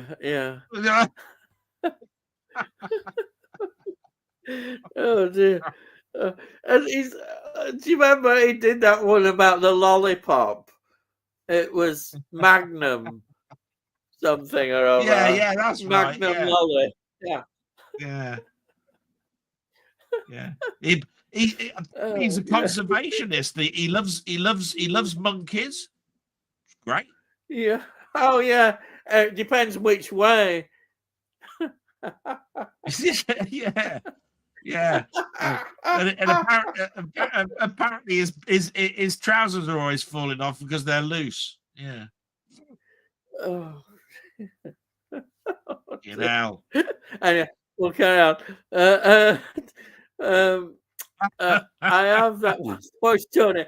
I've seen Yes Madam, which stars and Cynthia Rothrock. I love saying Rothrock, Cynthia Rothrock. Yeah, Rothrock. which has some great fight sequences. Sorry, I know her name. Martial arts, and that's it. Yeah. Rothrock. I hate it when you get reaction videos to the Star Wars trilogy. What kind of psychopathic parents haven't seen Star Wars to their kids? Childline needs to be called, in my opinion. Yeah. Exactly. It's terrible, isn't it? It's like Stephen Moore says watching Ian is like watching a badly dubbed kung fu movie, or his broadband provider is about to cut him off. I've gone. Yeah, that's it. Oh, it must have been bad. That's all I can say. I didn't know it was this bad. Oh dear. Plenty of martial arts in it, Jamie. Yeah. I got a ton of old martial art films, Tony. I've got 2 of those. Shawscope box sets too. Blooming, I've seen them blooming Shawscope ones. Yes. Wow. I know of them. I don't know too much about them. Quite expensive, but there's a whole lot of martial art films in there. A hell of a lot. Not really into martial arts films in a big way, but I was intrigued with it starting Michelle Yeoh. Yeah, well, she is intriguing. Yeah, definitely. Only I wish she wouldn't do Star Trek anymore. Please don't do Star Trek. Please. It was awful. Why? Why did you do it? Why? And why did you buy it? You didn't buy it, did you? I nearly pulled the trigger on that Star Trek. Oh, thank God you didn't. I still haven't got it, and it's annoying me because I know it's out there. Oh no, you've got to. You are. I bet you do it, don't you? I bet you are going to buy it. I bet if you saw it really cheap, you would buy it, wouldn't you? Yeah, it's cheap. Yeah, half price. No, not half price. It's got to be really cheap. You know, like take it off my hand, and I'll give you 50 pence with it or something. You know what I mean? Yeah, actually, I wouldn't be. I wonder how it's sold. Is it selling well, or are fans waiting? No idea. I wonder. Yeah, because it truly was the worst piece of garbage that's been going. It was absolute rubbish. It really was.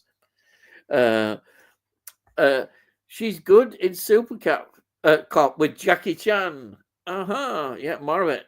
Here we got Candice Bergen is good playing opposite Sean Connery in The Wind and the Lion. Oh, yeah. American Gunboat Diplomacy at work again. Oh, well, I've got that. I know it's one that you sent me. I've seen The Wind and the Lion. I've got to watch it, especially now you said she's in it.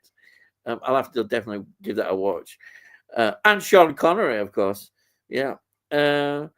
And he's got AKA Police Story 3. Oh, yeah, those police stories with Jackie Chan. Yeah. Yeah. There's quite actually, I must admit that the illustrations they have on those editions look really good. I must admit, even if the film isn't as good as the illustrations, or maybe better than it's funny. I was one of the only people that actually liked the film The Tuxedo. I found that funny. The Tuxedo. Oh, right. It's not a great film, but I still find it funny now watching that. Yeah. I haven't watched much Jackie Chan. That's all. It's just I haven't. To be honest, I don't think I have watched any. And this, of course, echoing what we said. Tony didn't know much about her before seeing her in Star Wars. Oh, wait a minute. Star Trek Discovery. Star Trek Discovery. Oh. Have you seen Crouching Tiger, Hidden Dragon, Tony? I've not. I know that's a popular one, isn't it? I've got it. Look at this. Michelle Yeoh is in that too. Yes. Yeah.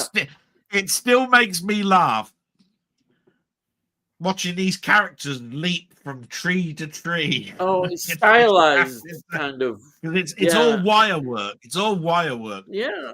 But Yeah. they show this sort of like forest, right? And the camera pans out. And you see these people just jumping from tree to tree, limb to limb. Doing all this. They're sort of like floating around and doing somersaults and all this sort of stuff. And it's mesmerizing to what, because it's a good film. Yeah. But it's just, it makes me, every time I see those shots, I just go, oh my God. Yeah. I can't see the wires, but I know they're there because look at the way they're dancing about like that, turning leap. You know, you might as well have had a tram. You might as well have had a trapeze between the bloody trees. Do you know what I mean? The way these people were moving around. And then we've got Tony saying, no, Jamie, not seen many Asian films. I've heard that mentioned a lot. Just one that passed me by so far. Guess I'll get around to more at some point. Yeah, there is a lot of interest in these martial arts films. I think a lot more now. Tony, have you seen Everything Everywhere All at Once with Michelle Yeoh? She's brilliant in that. I'm going to be honest. I didn't really like that film that much. I was expecting a lot from it. Maybe it's one I should go back to. I don't know. I was disappointed in it. They said Jamie Lee Curtis was overhyped in that. I thought she was good. Yeah. I didn't mind the film. I thought it was quite fun to watch. But it's another one of those.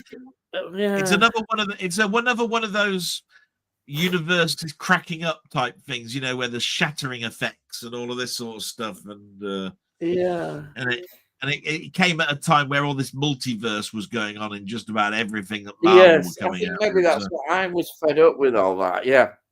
Yes, that's exactly. Because the multiverse thing. It looked like Marvel had thrown away a script and somebody had picked it up. And then, we like that. Yeah. You know what I mean? Yeah. And I agree with that one, yeah. But man, beat me to it, Si. No, Si, I've heard mixed reports about that. The only cannibal film I've seen is Welcome to the Jungle. Gail Ann Hurd produces it from Aliens and the Terminator. All right. Okay. And then Muckman says, I saw Cannibal Ferox. So yeah, that's another one. When I was a teenager, I found it repulsive. I've never seen it. But that's mentioned as well with the other one. Cannibal Holocaust. I saw that film in a watch along. I think it was about a year and a half ago. I didn't enjoy myself that day. No. I came away just going, I don't get the point of why you had to see it. And then we deliberate at the end of the day, we deliberated over it, and I could understand the points of it, but I was just going, if I could have gone through life not seeing that scene, I'd have felt better. You would be happy. Yeah. I've seen. I understand. I understood all of my friends' point of view that day with watching it, but from my point of view, I was just going, "Nah, that's disgusting." Really, I didn't need to see an animal being tortured, and it was clearly alive while they were sticking their knives. Absolutely no point for a film. It is wrong. It is, but I have seen that Cannibal Ferox on that yellow Shameless label, and I've always thought I'm not going to even touch that. It's just the same as the other one. Not worth watching. It says I stay away from those films just because of the animal cruelty. I think a lot of people would agree on that. Yeah, there's no need for it, is there really? That's a thing. I'm gonna bring that up. Actually, if you found your favorite film suddenly came out with a disclaimer saying that animals were severely hurt during the production of said film, and would you therefore then boycott the film? because you've just found out that the horses were being killed left, right, and centre.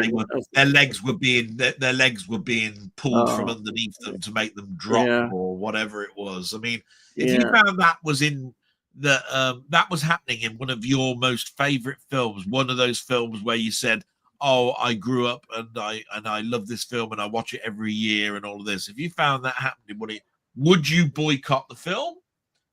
Or would you just put it down to, well, I didn't know that and I think it's disgusting, but of course I could have gone through life still not knowing it, and you'll just let it go. It's a difficult one, but I'm just interested to know what people would do, because I mean, with a statement like, "Oh, well, I know what's in that film, so I avoid it." I'm talking about, you find out later on that Animal Cruelty have actually just released a paper or something that says that animals were hurt in this film. Would you boycott it? I mean, some people would. I know that. I know some people would. But... like some of the westerns may have not have had good standards that they made. We don't know. There's a lot of. You see, the problem is once you start going down this area, you end up not being able to watch a lot of things. It extends into the same with the sexual stuff, separating the work from the artist. Because today, for instance, I saw this thing. I was reading about Woody Allen, and I love Woody Allen's early films. I love some of his sort of medium period. But I can understand the disquiet about Woody Allen from what the evidence is there. But, I said, I have to make a decision. I have to say, well, I do enjoy those films. And I'll just have to say, what else can you do? I don't think I can say, I can't watch them now ever. When I actually enjoy the films, I can't change what's happened. No, that's the thing. What can you do? Yeah. Thank you. It's a good job. Jimmy Savile want a film star. Thank God. We don't have any of that worries. The reason I brought that question up is there's been too many mentions today of things that are quite poor. Like animal cruelty that you've just had there. Kevin Spacey and his court case. So I just thought to myself, I'll bring up the question to the community out there and just say, look, if you found out that your favorite film has they just this minute published a paper saying that this film has had animal cruelty pointed at it. Would you therefore also ban it? Would you take it out and say, I'm in disgust of this? Or would you just accept it as just you can't put time back, and if you'd have known, then you would never have seen the film. But unfortunately, you've seen it millions of times now. So what does it make? How does it make any difference? I mean, you can't unsee what you've seen. You know what I mean? It's like that, isn't it? So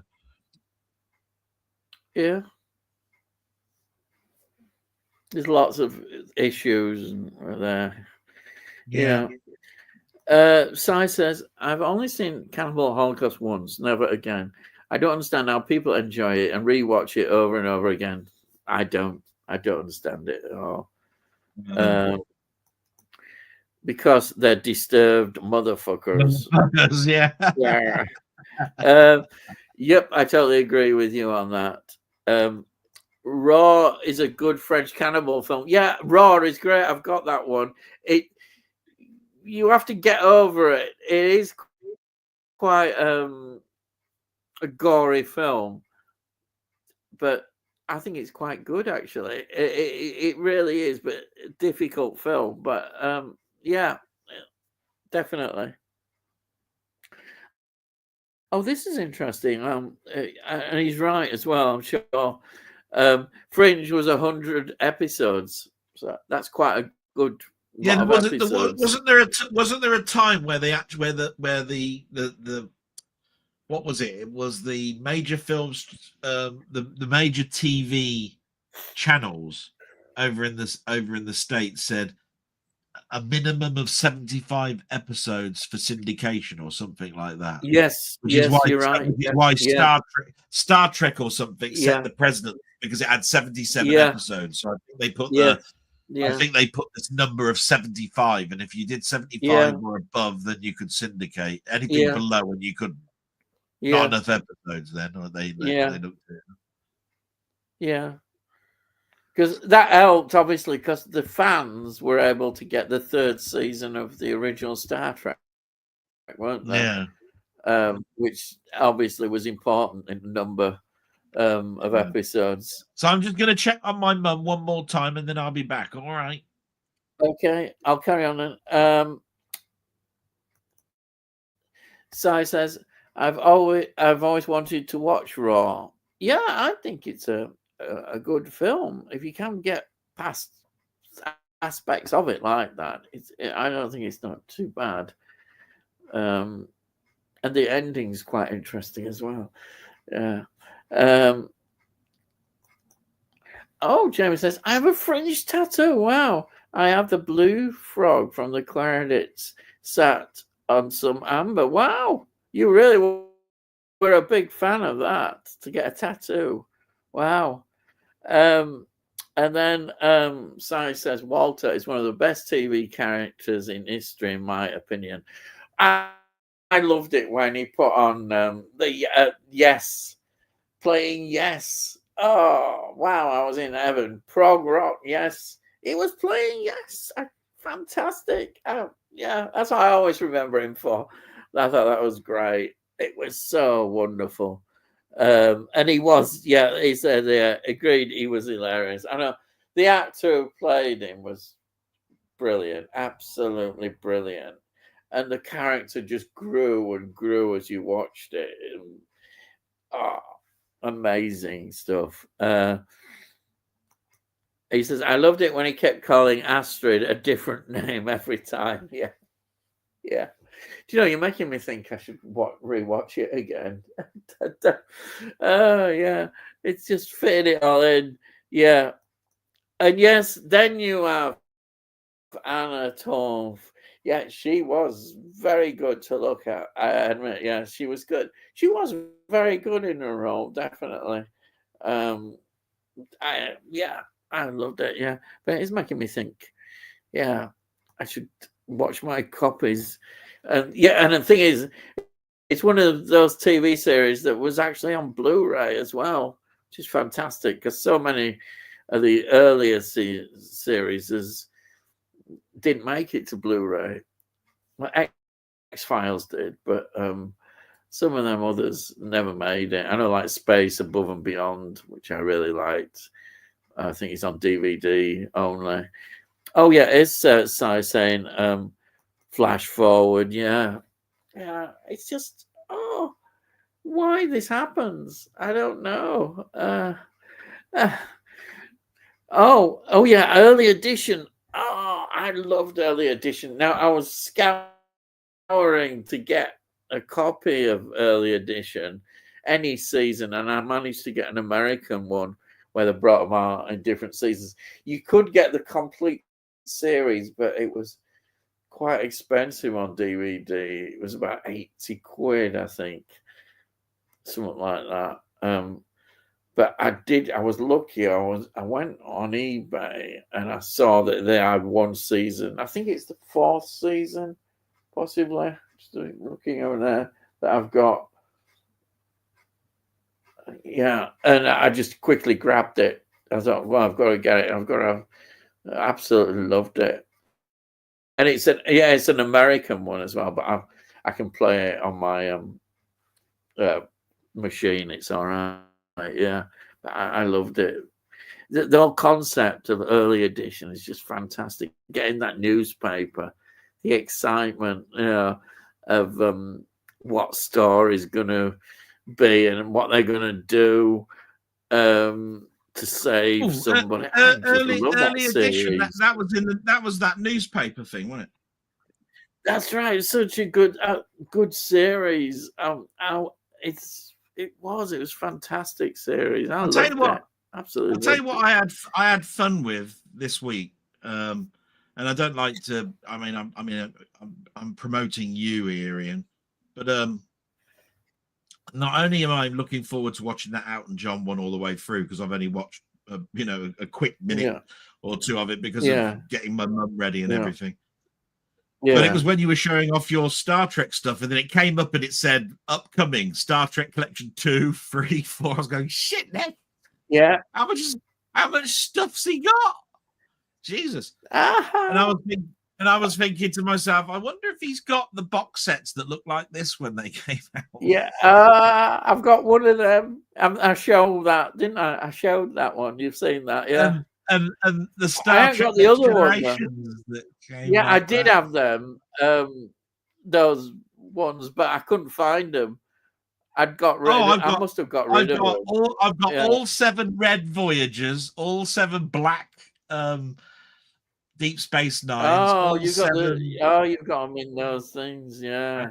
Yeah. The funny thing was, as they kept progressing, they put things like, if you put this into your laptop, you can have the schematics of Deep Space Nine and all this sort of stuff that was on the discs and stuff. Oh, that'd be good. Yeah, fantastic. But I bought them all for me, and the prices of them, they were $89.99 when they came out. Wow, they were expensive. Yeah.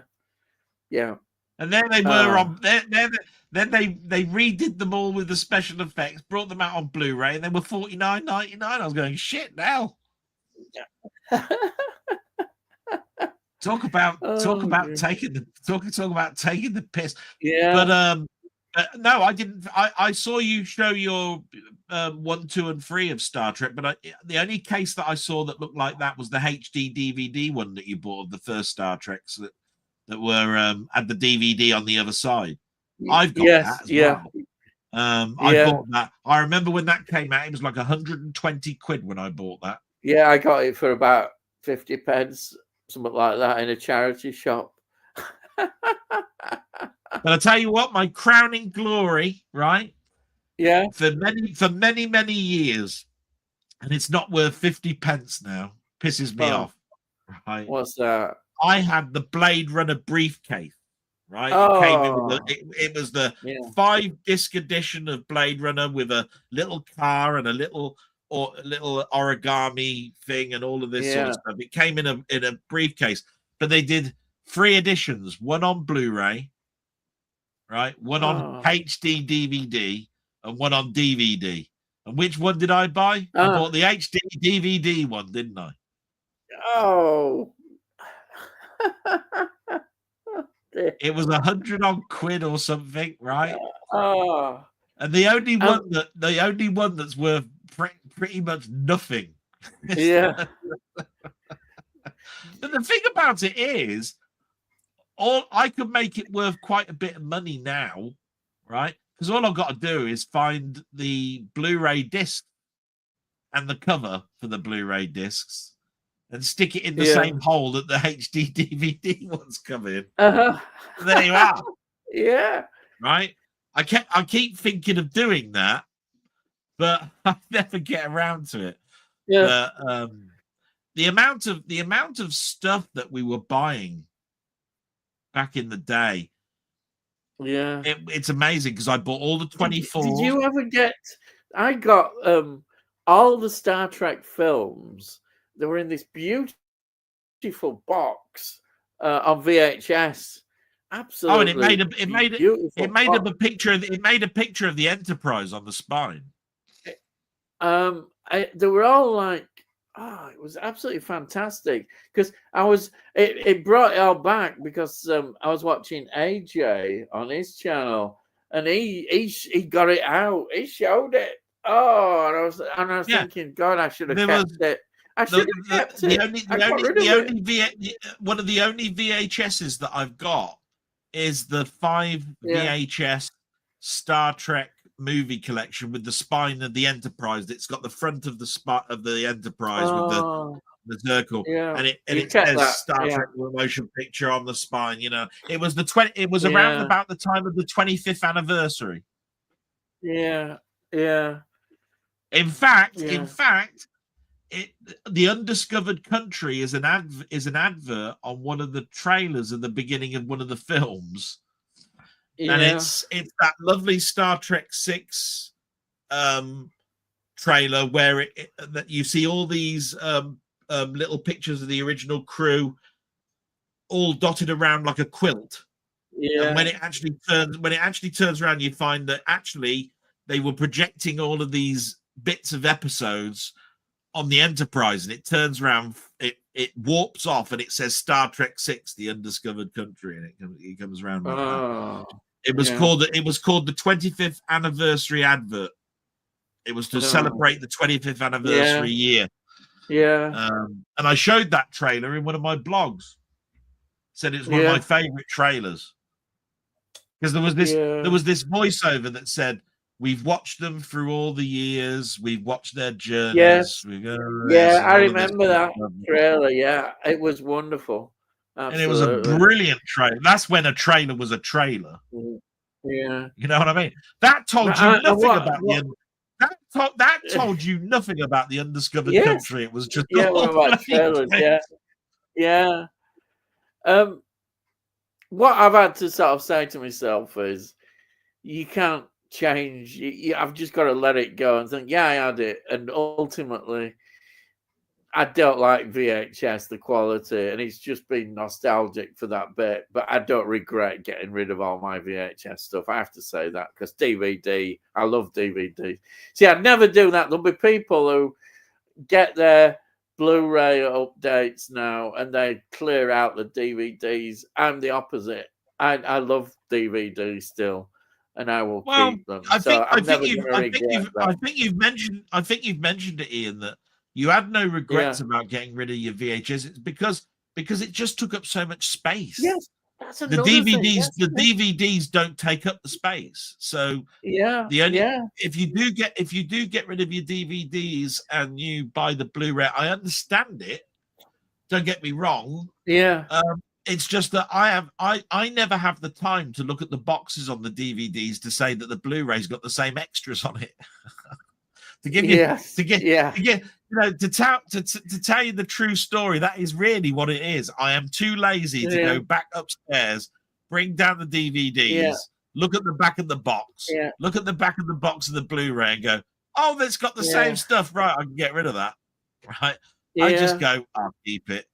I can't be asked. Well, it's like I would never ever get rid of my Doctor Who DVDs, because I remember the excitement of building that collection up, buying them when they came out, every few months or whatever it was, you'd get them, you'd build them up, and it was exciting. And I still play them. I do my reviews on them of my classic Doctor Who, because I just love them. They're worth a lot. But you'd never do that with the VHS. Isn't it funny? Because I don't know. You just have to make a decision, I think, with collecting sometimes. You have to draw a line or know your lines. And, a lot of people I notice now are coming back, buying VHS again. I bet if you go on eBay now, there's loads of VHS on there. And people want, something like Jaws. I think, I've got to have Jaws now on VHS. It's all this nostalgia thing, which is great. I'm not going to knock people. If you've got the room and want to do it, then that's great. But I don't think it's bad if it's the one or two odd films that are your. In other words, it's you've got all of the paraphernalia and all the videos for one film that's been with you for the whole of your life. Like I do that with Star Trek the Motion Picture, right? I've still got the extended version that came out that was specially for TV, that was in VHS, 2 parts. I've still got those. It's just that I have got rid of a lot of the other VHS stuff. It just got a bit ridiculous. It can do, but it's I never ever got rid of my laser discs. I've got every laser disc still going. You wouldn't. They're too much. The artwork and that, you wouldn't get rid of laser They're not. discs. They're not. Some of them are worth money still, but a lot of them, people still say wouldn't touch them with a barge pole. Not worth more than 50 pence. You get things like laser rot, and I'm going. But then there's DVD rot. There's Blu-ray rot. What are you trying to say? You know. Yeah. I know there's certain manufacturers. Is it Warner Brother who had a faulty factory, and there's certain amount that they produced which have all gone really bad. But collecting it's a strange business because, you know, where do you draw the lines in collecting? I don't know. You know, with me, I think what dictates it is I've got to think ahead. I'm thinking at futures and building up. Most of this stuff will anyhow just end up in landfill. But for me, I enjoy just looking at it and seeing them on the shelves. But I want the room. I'm already planning in there now. I'm thinking I need another bookcase for these, and I need my CD collection, another bookcase. So I'm planning ahead already. Well, that's easy. That's easy. That's easy. You just go up to your son and you say, "Oi, bugger off, you go and get a house with that bloody girlfriend of yours. Get her over in this country. Piss off out of my house because I'm turning your room into a bloody video store, right? So the sooner you move out, the bloody better. I've been waiting 70 years as it is for you to piss off. Haven't you got the hint yet?" Yeah, I like that. It's like, honestly, have you seen that Peter Kay advert? You know, where he used to do these John Smith's adverts, right? Peter Kay. Oh yes, yeah, right. Yeah. And he had this one where his mother was hoovering up, and he went, "Come on, Mum, come on." She goes, "What do you mean? Come on?" Says, "I'm taking you down the nursing home. Come on, it's time for you haven't got to be late. You go to bed at 10 o'clock." Says, "I can go into any nursing home." Says, "Come on, they'll accept you." Said, I want to turn your bedroom into a snooker hall. Come on, ally up, you know, like this. My mum at the time found that hilarious. She thought that was brilliant. She loved that advert. Yeah, I get. She used to turn to me and said, "You ain't doing that to me, are you?" I said, "No." But like, you know, there's this elderly lady with a Hoover doing it. Come on, Mum, off to the nursing home. What do you mean, nursing home? Yeah, I know. He said something along the lines of, "They'll even take you with your mustache." I thought, bloody hell. Any more put downs you could put in this advert? Jesus Christ, this poor woman. Yeah, apparently the tash won't hurt them. You know, he said, won't scare them or something. I can't quite remember what the line was, but it was funny. Right. Oh yeah, this is probably true. Yeah, it was cancelled because of the writers' strike. Flash forward. Yeah. Oh, well, there you go. I know it never got an ending. It never got an ending. It was about 10 episodes long. Yeah. Oh yeah, where this guy gets the newspaper, so he decides to avert disasters and deaths. Yeah, early edition, great series. On a non-sci-fi note, I really enjoyed Friday Night Lights about the American high school football team. I must admit, I watched 2 seasons of that, but because I don't know enough about American football, I must admit I started to lose interest. But I did enjoy what I watched. What I watched. It's just it became a difficult watch for me. Yeah. There's in the last couple of years they've done another one which is based around a baseball team. No, not a baseball. It was basketball. And again, I couldn't quite get into it. It's probably because the sport is a little bit alien to me. It's difficult. Yeah. Muckman, was that with Kyle Chandler? Is that I the remember fast the forward? question. Yeah. Anyway, gents, been good listening along. Bedtime for me. All the best to you guys, your family, and all in chat. Thank you, Bob, as always, for coming in. Yeah. Here's my thank you to you, wee Bob. Piss off. Don't give a shit. Get to bed. Right. See you next week, you miserable bastard. Right there. It's a nice great. Oh dear. You haven't done your Steve's gaming greeting, have you? I do that every week in the buzz. Yeah. Steve's gaming. I really like Steve. I do my salute to Steve. Yeah, Steve, I know you do all that. And then we've got Tony saying night, Bob. James saying night, Bob.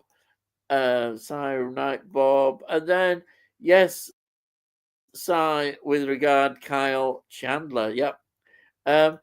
Anyone excited for the new Mission Impossible film? I worked that one out. God knows how I worked that one. I think I'll go and see it on the first Sunday it's out. You know, I've got a confession to make. I've not watched any of the Tom Cruise Mission Impossible films. There you are. Yeah. I said it. Yeah, I've not watched any of them. No, not seen it. I must admit, because I saw part 1, I am quite excited over part 2. It's been such a long time since I've seen part 1 that I'm quite looking forward to putting part 1 back on and then going to see it and then going to see the second part, because it's sort of like it's that same journey you had when you watched the first 3 Star Wars films, and then in 2000 they announced that they're doing a new set of 3 films, and the first one, The Phantom Menace, is coming out, and you went, bloody hell, I've been waiting 12 years for this, can't wait. And then you watched it and you went, shit, what crap's this? Yeah. But the excitement I had over watching a new Star Wars film in pictures when it was 1983 was the last time that I'd actually gone and watched a Star Wars film. It was like the year 2000. It was like 17 years, man, since I got, God. You know, and then I think it's interesting that those Star Wars films now, they're coming more back in favor. People may have said it was a load of crap, but maybe because some of the other films haven't been so good, they're suddenly saying, well, maybe they weren't as bad as we thought. And that's happened. Wow. That happened. I have to turn around and say this. For all the bad press the first Phantom Menace gets, I really just disliked it because of Jar Jar Binks and its bloody weird language. Yeah, I knew that's what everybody said. Yeah, I didn't mind Darth Maul. I didn't mind Darth Maul. I didn't mind Liam Neeson. You know, and his being chopped in half and all. With him being killed and all of this sort of stuff. Even though I saw it a million miles away, because of course Alec Guinness died, didn't he?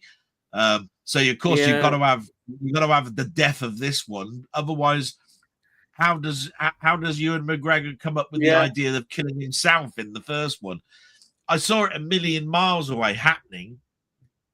Yeah, you know, but the good news is that I thought the second and third films definitely was an uptick. It was almost like the first film just it was just going to be too predictable.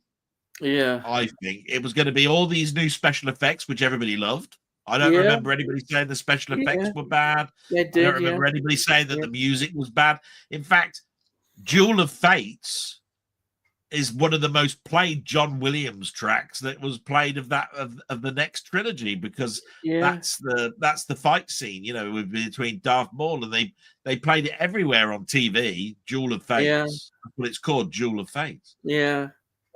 So, you know, at the end of the day, Phantom Menace has got its knockers. Yeah.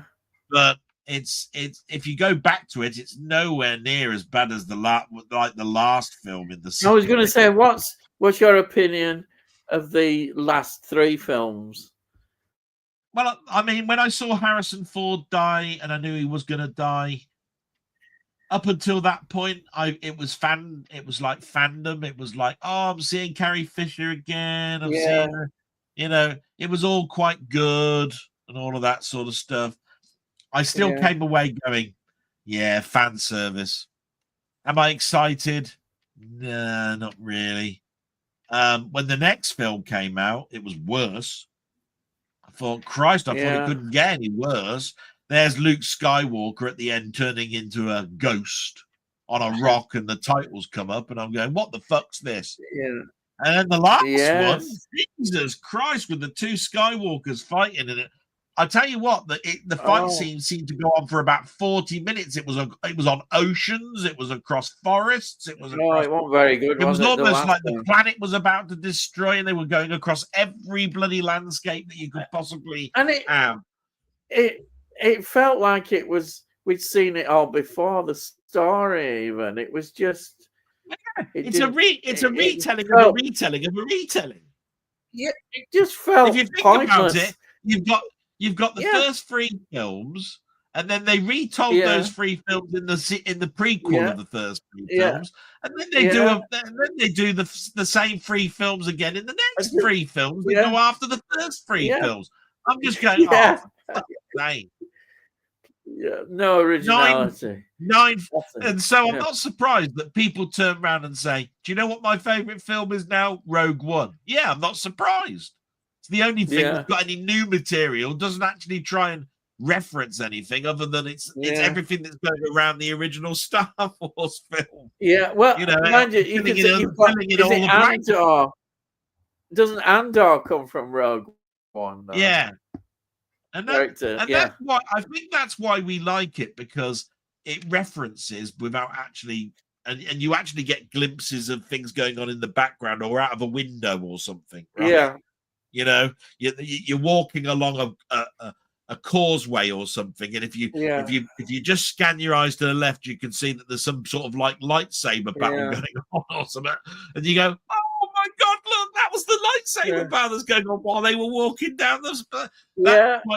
That's quite a fun thing to do, because it's like watching for Easter eggs. Yeah. Right.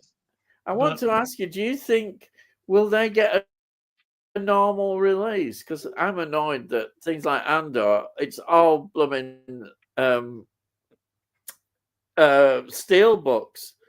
Are Disney going to release them as normal editions?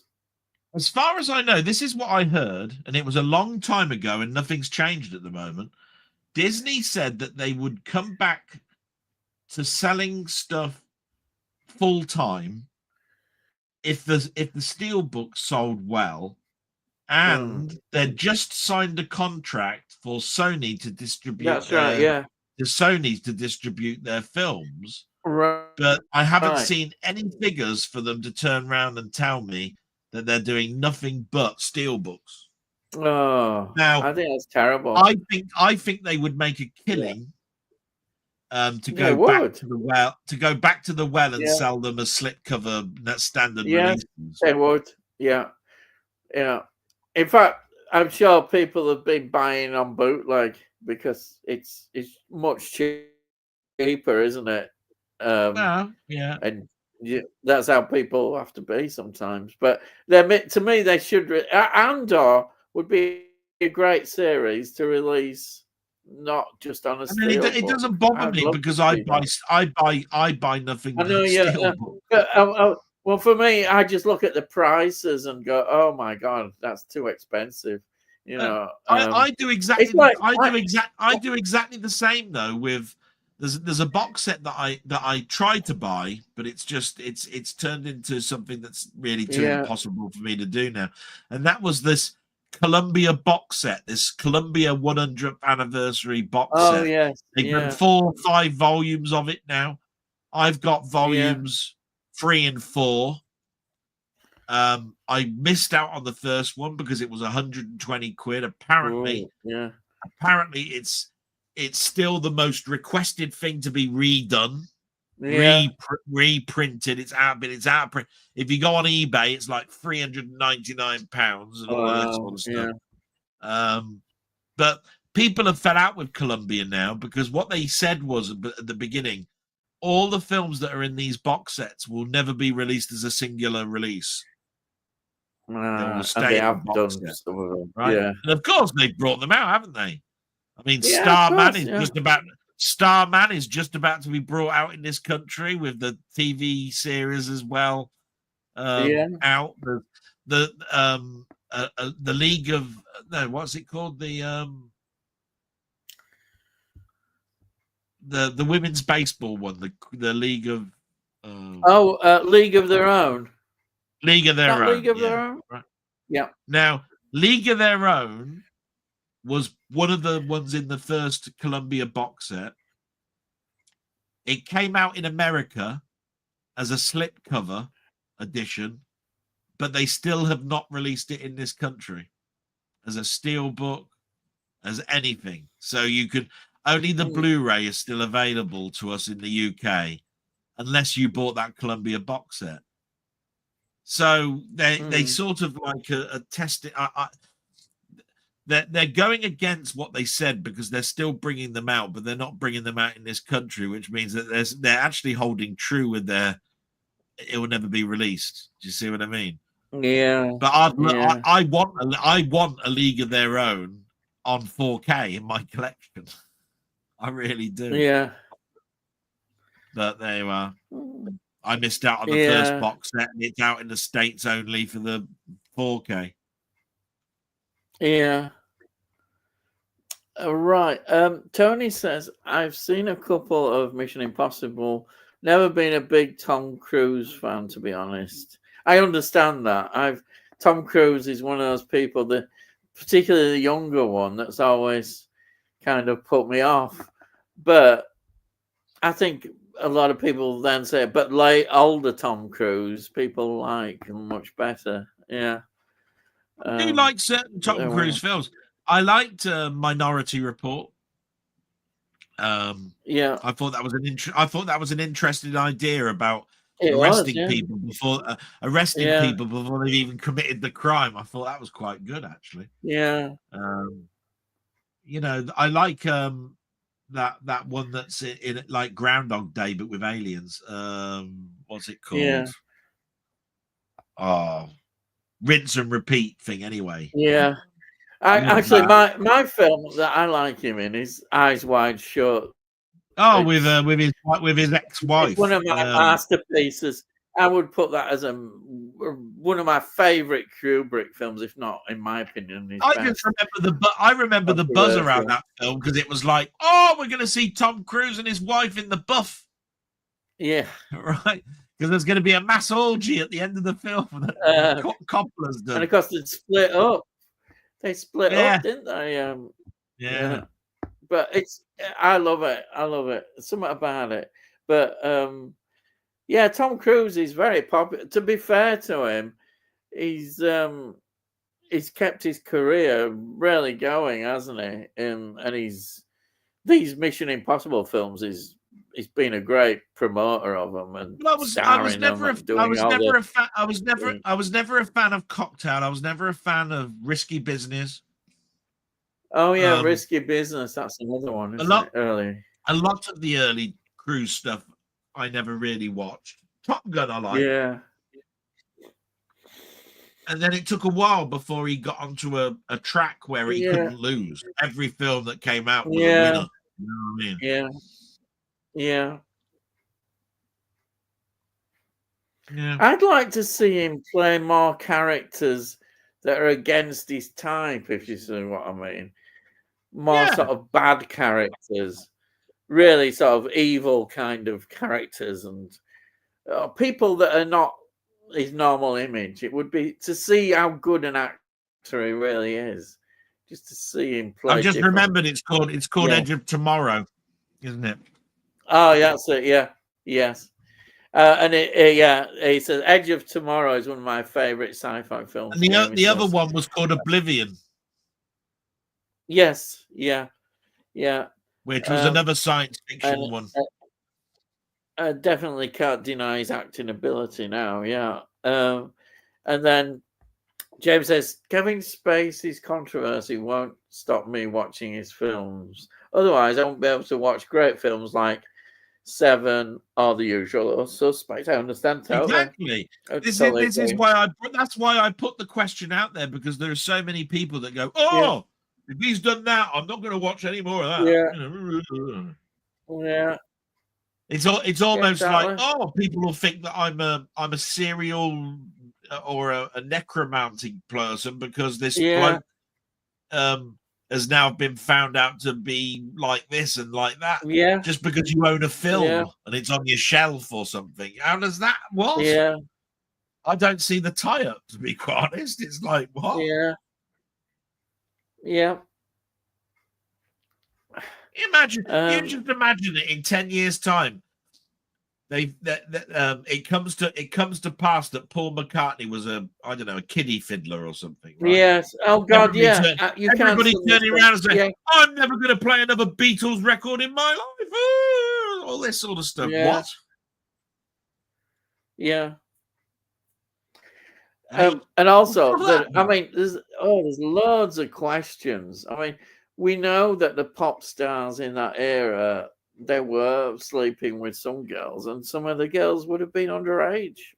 And what else can you do about it? What can you say? That's how it was. It says Tom Cruise practically saved cinema after COVID with Top Gun Maverick. Yeah, everybody went to cinema, didn't they, to see that? Apart from me. Yeah, but wasn't there a film? Wasn't there a film just before Top Gun Maverick that they said it was the first billion drawing film since before COVID? I can't quite remember what it was. I think there was one before Top Gun Maverick. I do remember Top Gun Maverick. Yeah. Top Gun Maverick was only 2 years ago, and I'm pretty sure that there was a film in the first year of people going back to the cinema that finally got to a value where they made a profit. And I can't remember which one it was. For the life of me. Otherwise, I think Milkman's right. That is one of the quintessential films that saves cinema. Yeah. Right. Yeah. I love Tom Cruise in Magnolia.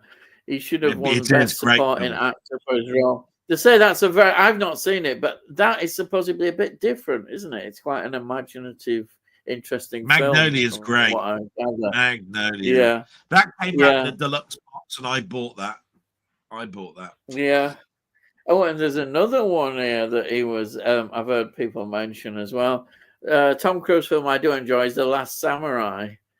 I've heard that one mentioned before, yeah. It was a departure for him. I remember him being on the front cover with his samurai garb. He's got his head and you can see he's got the samurai armor at the top. Those sort of like lines of metal. Yeah. That you recognize as being samurai armor. I remember that. Yeah. Yeah. But I'd say Tom Cruise's greatest performance is Les Grossman in Tropic Thunder.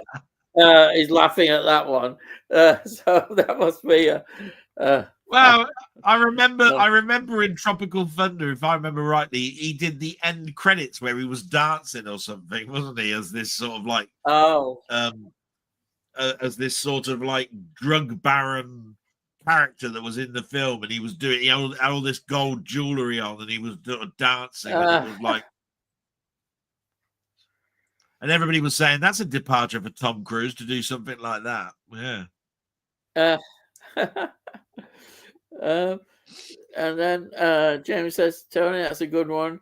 Has Billy Connolly in it too? Oh, right. And then Ross, good to see you looking better, Del. KE. So, well, yeah. Don't know what the KE bit is, but thank you very much. Yeah. I'm feeling okay.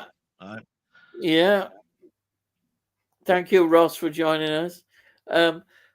Tony says, fascinating time in Japanese history as they're moving from a feudal to Western style society. Yeah, the samurai system and all that business is fascinating. Yeah.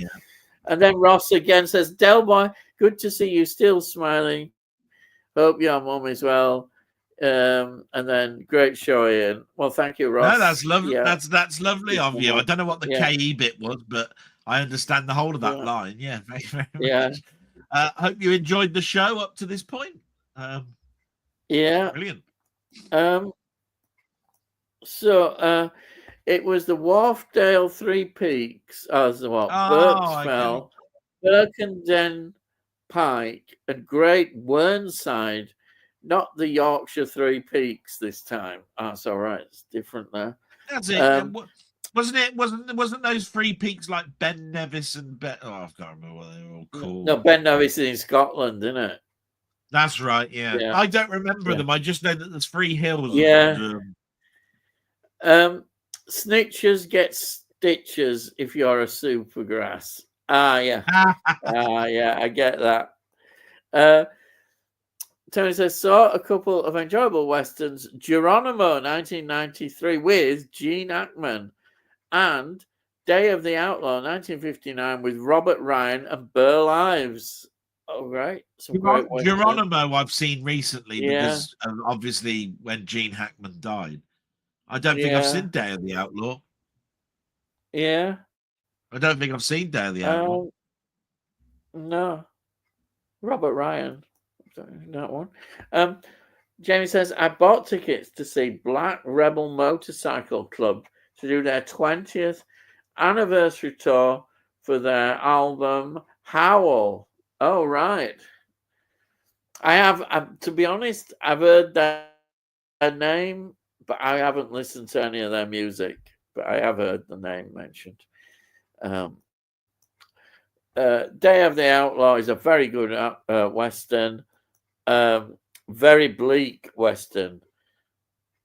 Tony says, like the bleak snowy settings, Jamie, even the store and saloon hardly had anything on the shelves. Oh, all right. Question, favorite Dustin Hoffman film that isn't The Graduate or Midnight Cowboy?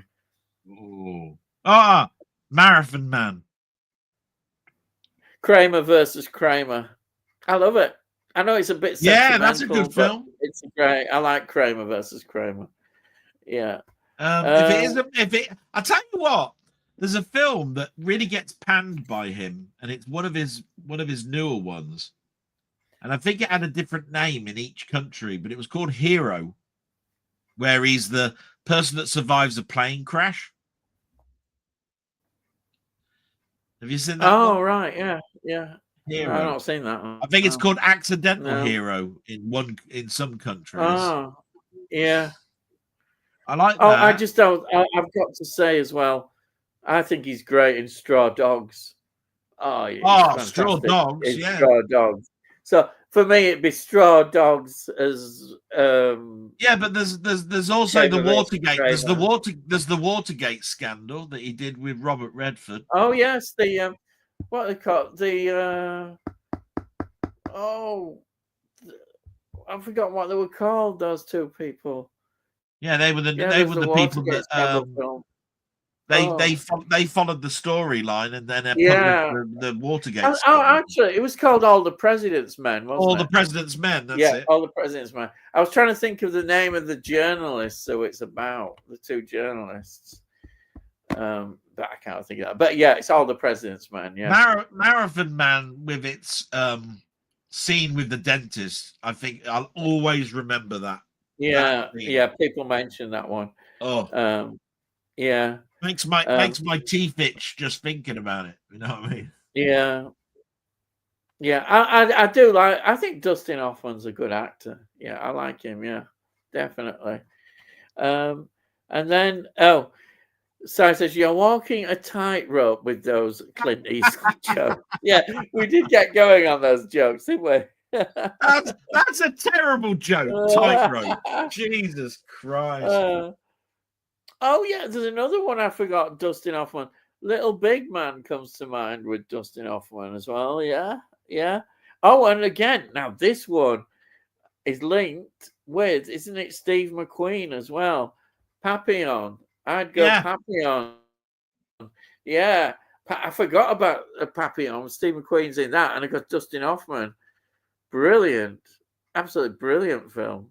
And then Tony says, oh, just remembered Straw Dogs, that beats Little Big Man for me. Susan George helps somewhat. She does help a lot. Well, film. What? Because she's half in the buff all the way in the film. But it was controversial film. It's still a controversial film. Because there were cuts made to it.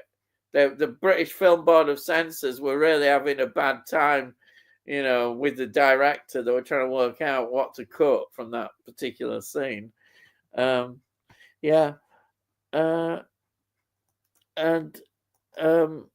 James says, not seen any Jackie Chan. I'm unsubscribing. Oh, wow. There you are. Thank you very much. Jackie Thanks, Chan. Bookman. Bye. Just because I haven't seen any Jackie Chan. Oh, dear.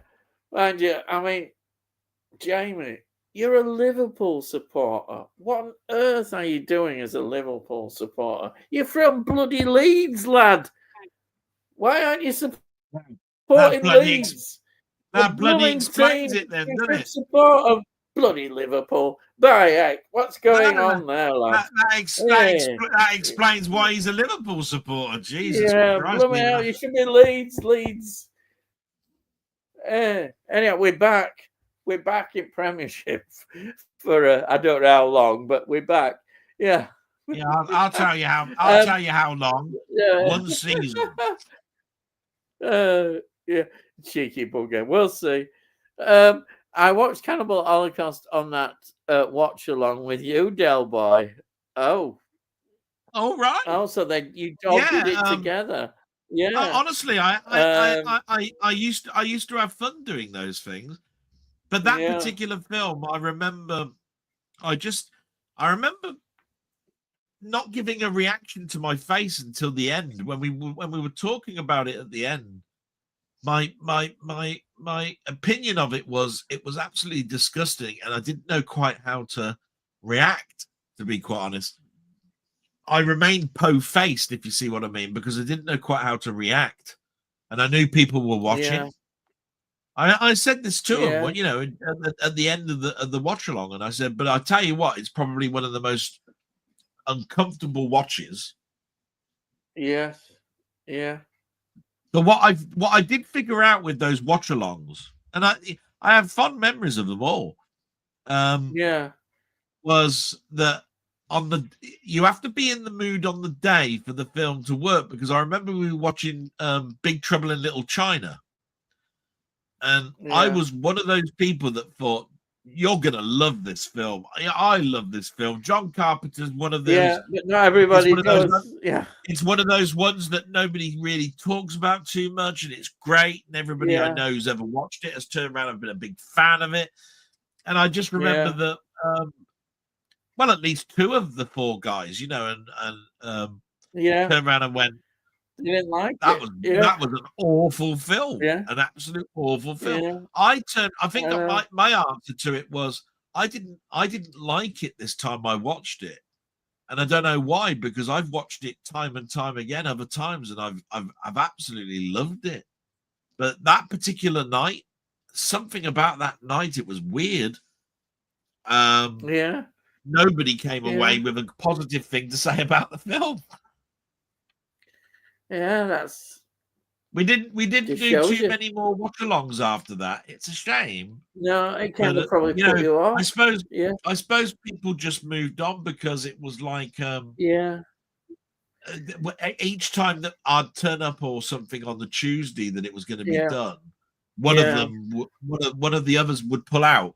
No word of a lie. I don't think it was making things up. I just think that things happened in people's lives that stopped them from being able to come every Tuesday. The point where it just it ended up being just me and Ryan turning up sometimes. I know. Sometimes you see, I'm not really keen to do a watch along. I wouldn't be, because I'm concentrating on the film, and I'm thinking, well, I might. If you're doing a watch along, people expect some interesting things maybe to be said, and I'm thinking, well, I'm so absorbed in the film that I'm not got anything interesting to say. Yeah, I think the majority. I think the majority. I think the majority of people that thumbed up the watch-alongs were people that had watched the film a million times before.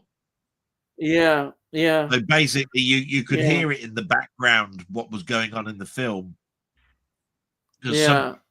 some of my friends at that time didn't have headphones on, so basically you heard the what was going on in the film in the speakers, especially through Ryan's mic. Yeah. Ryan, I remember Ryan having particular problems with his mic all the time.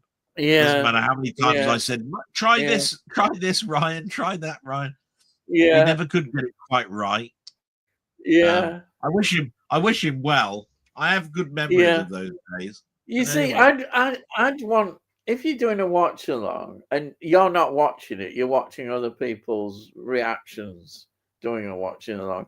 People want to be entertained, I'm thinking. So therefore you've got to make interesting comments back. You can't just sit there and like normally watch a film, because surely the last thing I wouldn't find very entertaining, watching somebody watch a film, doesn't seem on the surface a very entertaining thing. The most contributing. Yeah, the most watched ones I watched, absolutely legitimately, was Doctor Who ones. I used to watch somebody go, right, and today I'm going to be watching Caves of Androzani. And show you a 10-second clip, because they can only show 10 seconds worth of film before they can. So it got to be very disjointed. In the bottom left-hand corner, you would see this very disjointed thing, and then you'd hear their reaction to it going, "Oh, I wonder what's going to happen to the doctors next." No. Going, I know what's going on in the episode, so it's like fun to actually sort of like watch. But you know it's scripted. You know they've seen it. Yeah. It's like, yeah. Right. And then Jamie says, although in Papillon, a car runs over a chicken in the road near the beginning of the film, which puts a sour taste in my mouth, even when it was accidental. Now this one. Yeah, the ox scene in Apocalypse Now is unpleasant, and apparently the tribe were going to kill the ox anyway for food. So Coppola filmed it and put it in his film. Yeah. Overrated film, Apocalypse Now. Yeah. Oh no, I think all the different versions of it. Is it Apocalypse Now, or is it Platoon that Pete's going to be watching? I think it's Platoon, isn't it? Platoon, yeah, that's a good film. Platoon's an excellent film. I think Platoon's a much better Vietnam film than Apocalypse Now. But there we are. I like the music, of course. The Doors. That's about it. People don't talk about Hacksaw Ridge too much. That's Clint Eastwood, isn't it? Yes, it is. Yeah. That's an Eastwood one. Yeah. I know people that won't watch Quentin Tarantino films because of Harvey Weinstein's involvement in them. Wow, that is getting a bit tenuous. I don't know what you can say about that, but you know what? That really is getting bad. That's just if you were to go even further up, and you were told that the person who ran Warner Brothers for 25 years during the 50s to 1975 did all the things that Weinstein did. Yes. Are you gonna seriously not watch 25 years worth of Warner Brothers films? Exactly. It's what can you? I mean, exactly. For a start, you don't even know what his involvement is, because he was producer, wasn't he, for a lot? Yeah. The credits come up and it says what his involvement was, and most of the time it was Yeah. executive producer. Now, Yeah. I've seen actors be executive producers in these films, and I wonder to myself, have you got that just so that you've got some extra money? Because what did you actually do in this film as an executive producer? You know what I mean? I mean, I think because I think the only way that they can get their qualification as PGA at the end of executive producer, it's got to have the words PGA, right? I think it's standard. I think it's to do with the film's own critique of being a certified producer. Do you see what I mean? You have to actually do something to make it that way. So all I'm saying is that a lot of it is bollocks to this. Yeah. Tony says, I've seen Weinstein's name appear on the credits of several films I've seen recently. Didn't know he was involved in so many. Wouldn't stop me watching. You could go on virtually forever picking out people or views you don't approve of. Exactly. There are people who've got very right-wing views who I might not approve of, but I still watch the films. I mean, let's face it, I love Charlton Heston. Absolutely love Charlton. Oh, yeah. And yet we know he had some quite extreme right-wing views. His political views about guns and things. That don't bother me. It doesn't bother me at all. No. And John Wayne was pretty right-wing as well. Supposedly. He was borderline racist at one point, wasn't he? He was on a boat and he was talking about. People have said that. Yeah, he actually had an interview with someone like David Wicker or someone, whatever it was. He was on his boat and he was talking about Alan Wicker. You know what I mean? It was like Barry Norman or whatever it was. He was on his boat and he was talking about the fact that most of the film sets production team was Mexican or something, and he couldn't be on the set for very long because it was a very disgusting set for him to be on. And I was going, this is terrible. You're saying all of it. It's almost like you're saying Mexican people have got a certain smell about them or something, and that's why you can't bear to be around them. I thought some of the things he said was disgusting. You know, it doesn't surprise me. Doesn't surprise me. Yeah. Having said that, I wouldn't normally watch anything involving animal cruelty. Although, as Ian mentioned earlier, I think it's a fact horses suffered in early westerns. Probably because there wasn't the sort of organizations there who keep an eye on things. I don't know when these organizations were formed that films had to be. They would have come under certain regulations if animals were involved, because in some of the earlier days they wouldn't have had these regulations. So, you know, it probably did happen. They did suffer the horses.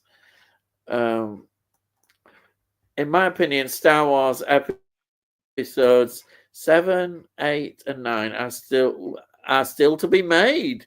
They do not exist. Right. That's a good strong view. There is a number of people that I've heard people say that, and I go, yeah, I get it. Yeah. Actually, I think one of the most underrated ones that I like is the last one of the original trilogy. Is that Return of the Jedi? Is that the very last one? I like that one. I think it's really entertaining. I thought it was a nice, good end. Believe it or not, that was the one film that I didn't get on with. Didn't you? I didn't mind it. I'll tell you the reason why. I'll tell you the reason why. I am not into Ewoks. I'm sorry, cuddly little creatures. I get that. And shit. Nah. Yeah, I mean, I get that. I can see Muppets and people with bloody weird masks on in bars and all of that. I can have all of that. Yeah. I cannot have little furry bloody Chewbacca's with spears going around stabbing at bloody stormtroopers and shit. I'm sorry, I can't. It was awful.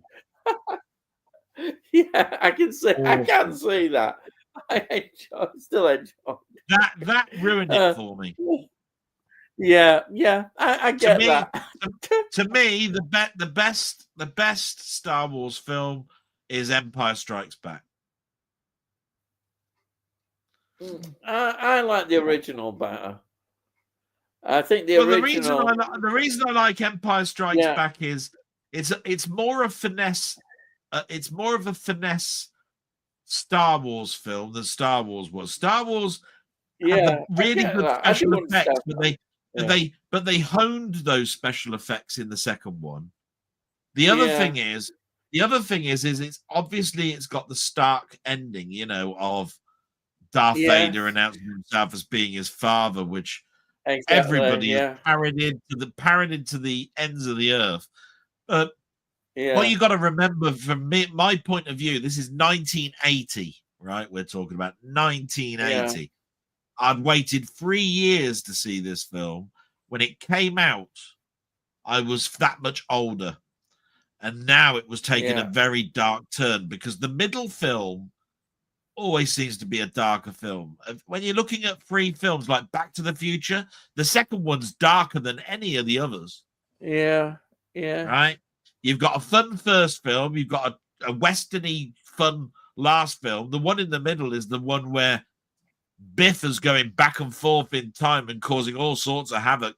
And everything is dark. It's like your mum's got a boob job. You've got everything going on with this. You know, you find out that Doc's dead and all this sort of stuff. And you know, there's the whole of Hill Valley is run by biking gangs and all sorts of stuff, and that Biff Towers is this towering flipping thing. And it's a dark film. Dark films to me work well. I like dark films. Yeah. So there you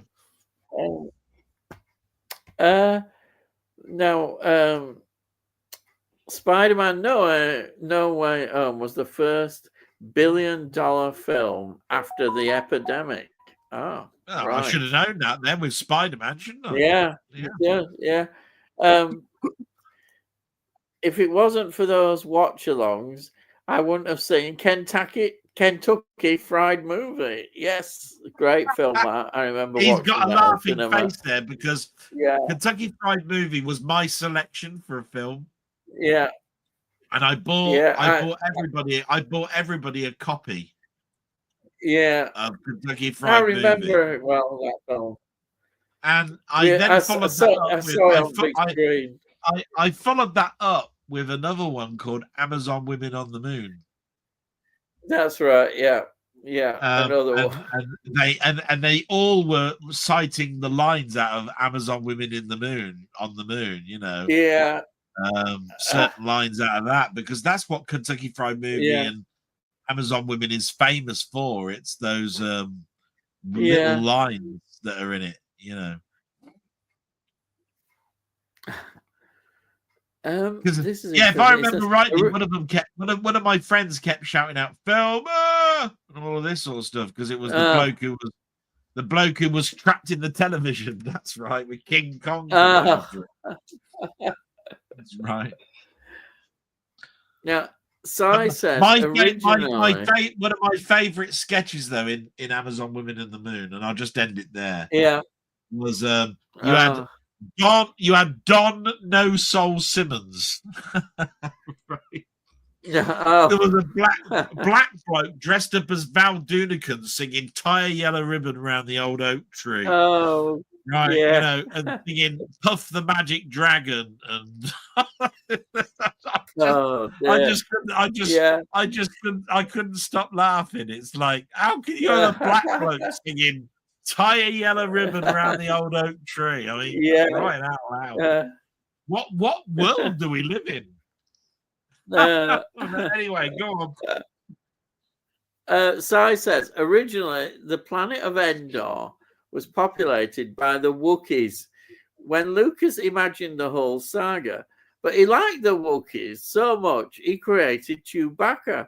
So he could come up with the Ewoks. Ah, right. And then we've got the very last one here is Jim Jam. Good evening, guys. Good evening. You may well have gone now. I don't know, but you popped in. Thank you for popping in because we're at the end. Yes, we're right at the end. Yeah, and I've had fun tonight. I've really had fun. I've had fun tonight. I really have had fun tonight. That's brilliant. I'm really pleased about that. That's great. Si has sort of like made my end of my evening because he's made me remember good times that I'd almost forgotten. Yeah. That's what you need. And of course, I've learned so much about other films that I need to start looking at, which is brilliant. Yeah. I always feel bad that I'm having to go away and check my mum and all of this sort of stuff, but I do appreciate that everybody doesn't really matter about that. But I missed an awful lot of the questions about Glengarry, Glen Ross, Fringe, all sorts of stuff. Yeah. So I have to look back and see what you were asking questions on because I didn't get asked what they were myself, so I don't know what was being talked about. So there we are.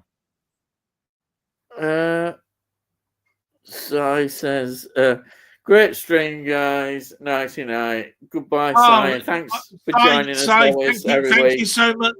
Thank you so much for making me reminisce about a lot of good stuff. Thank you so much. Yeah, fantastic. So that's it. Thank you, everyone who has come and watched us and contributed, whether you put comments down or just simply watching, and hopefully you've enjoyed it. We always enjoy it. It's always a great pleasure every week that we do this. We love it. So thank you, everyone.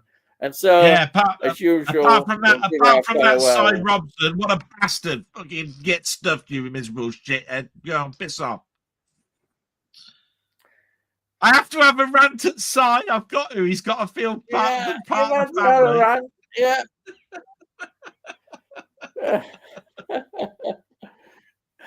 All right. So, give your farewells, lad. Oh, right. I've got another one. Guy says, like that. Yeah. So it's good night from me. And it's good night from him. Good night. We always do that, but no, my one is salute, like I always do, because it's from Frankie Howard. So I go salute. Thank you so much, everyone. And all I've got to say is, I'll see thee again.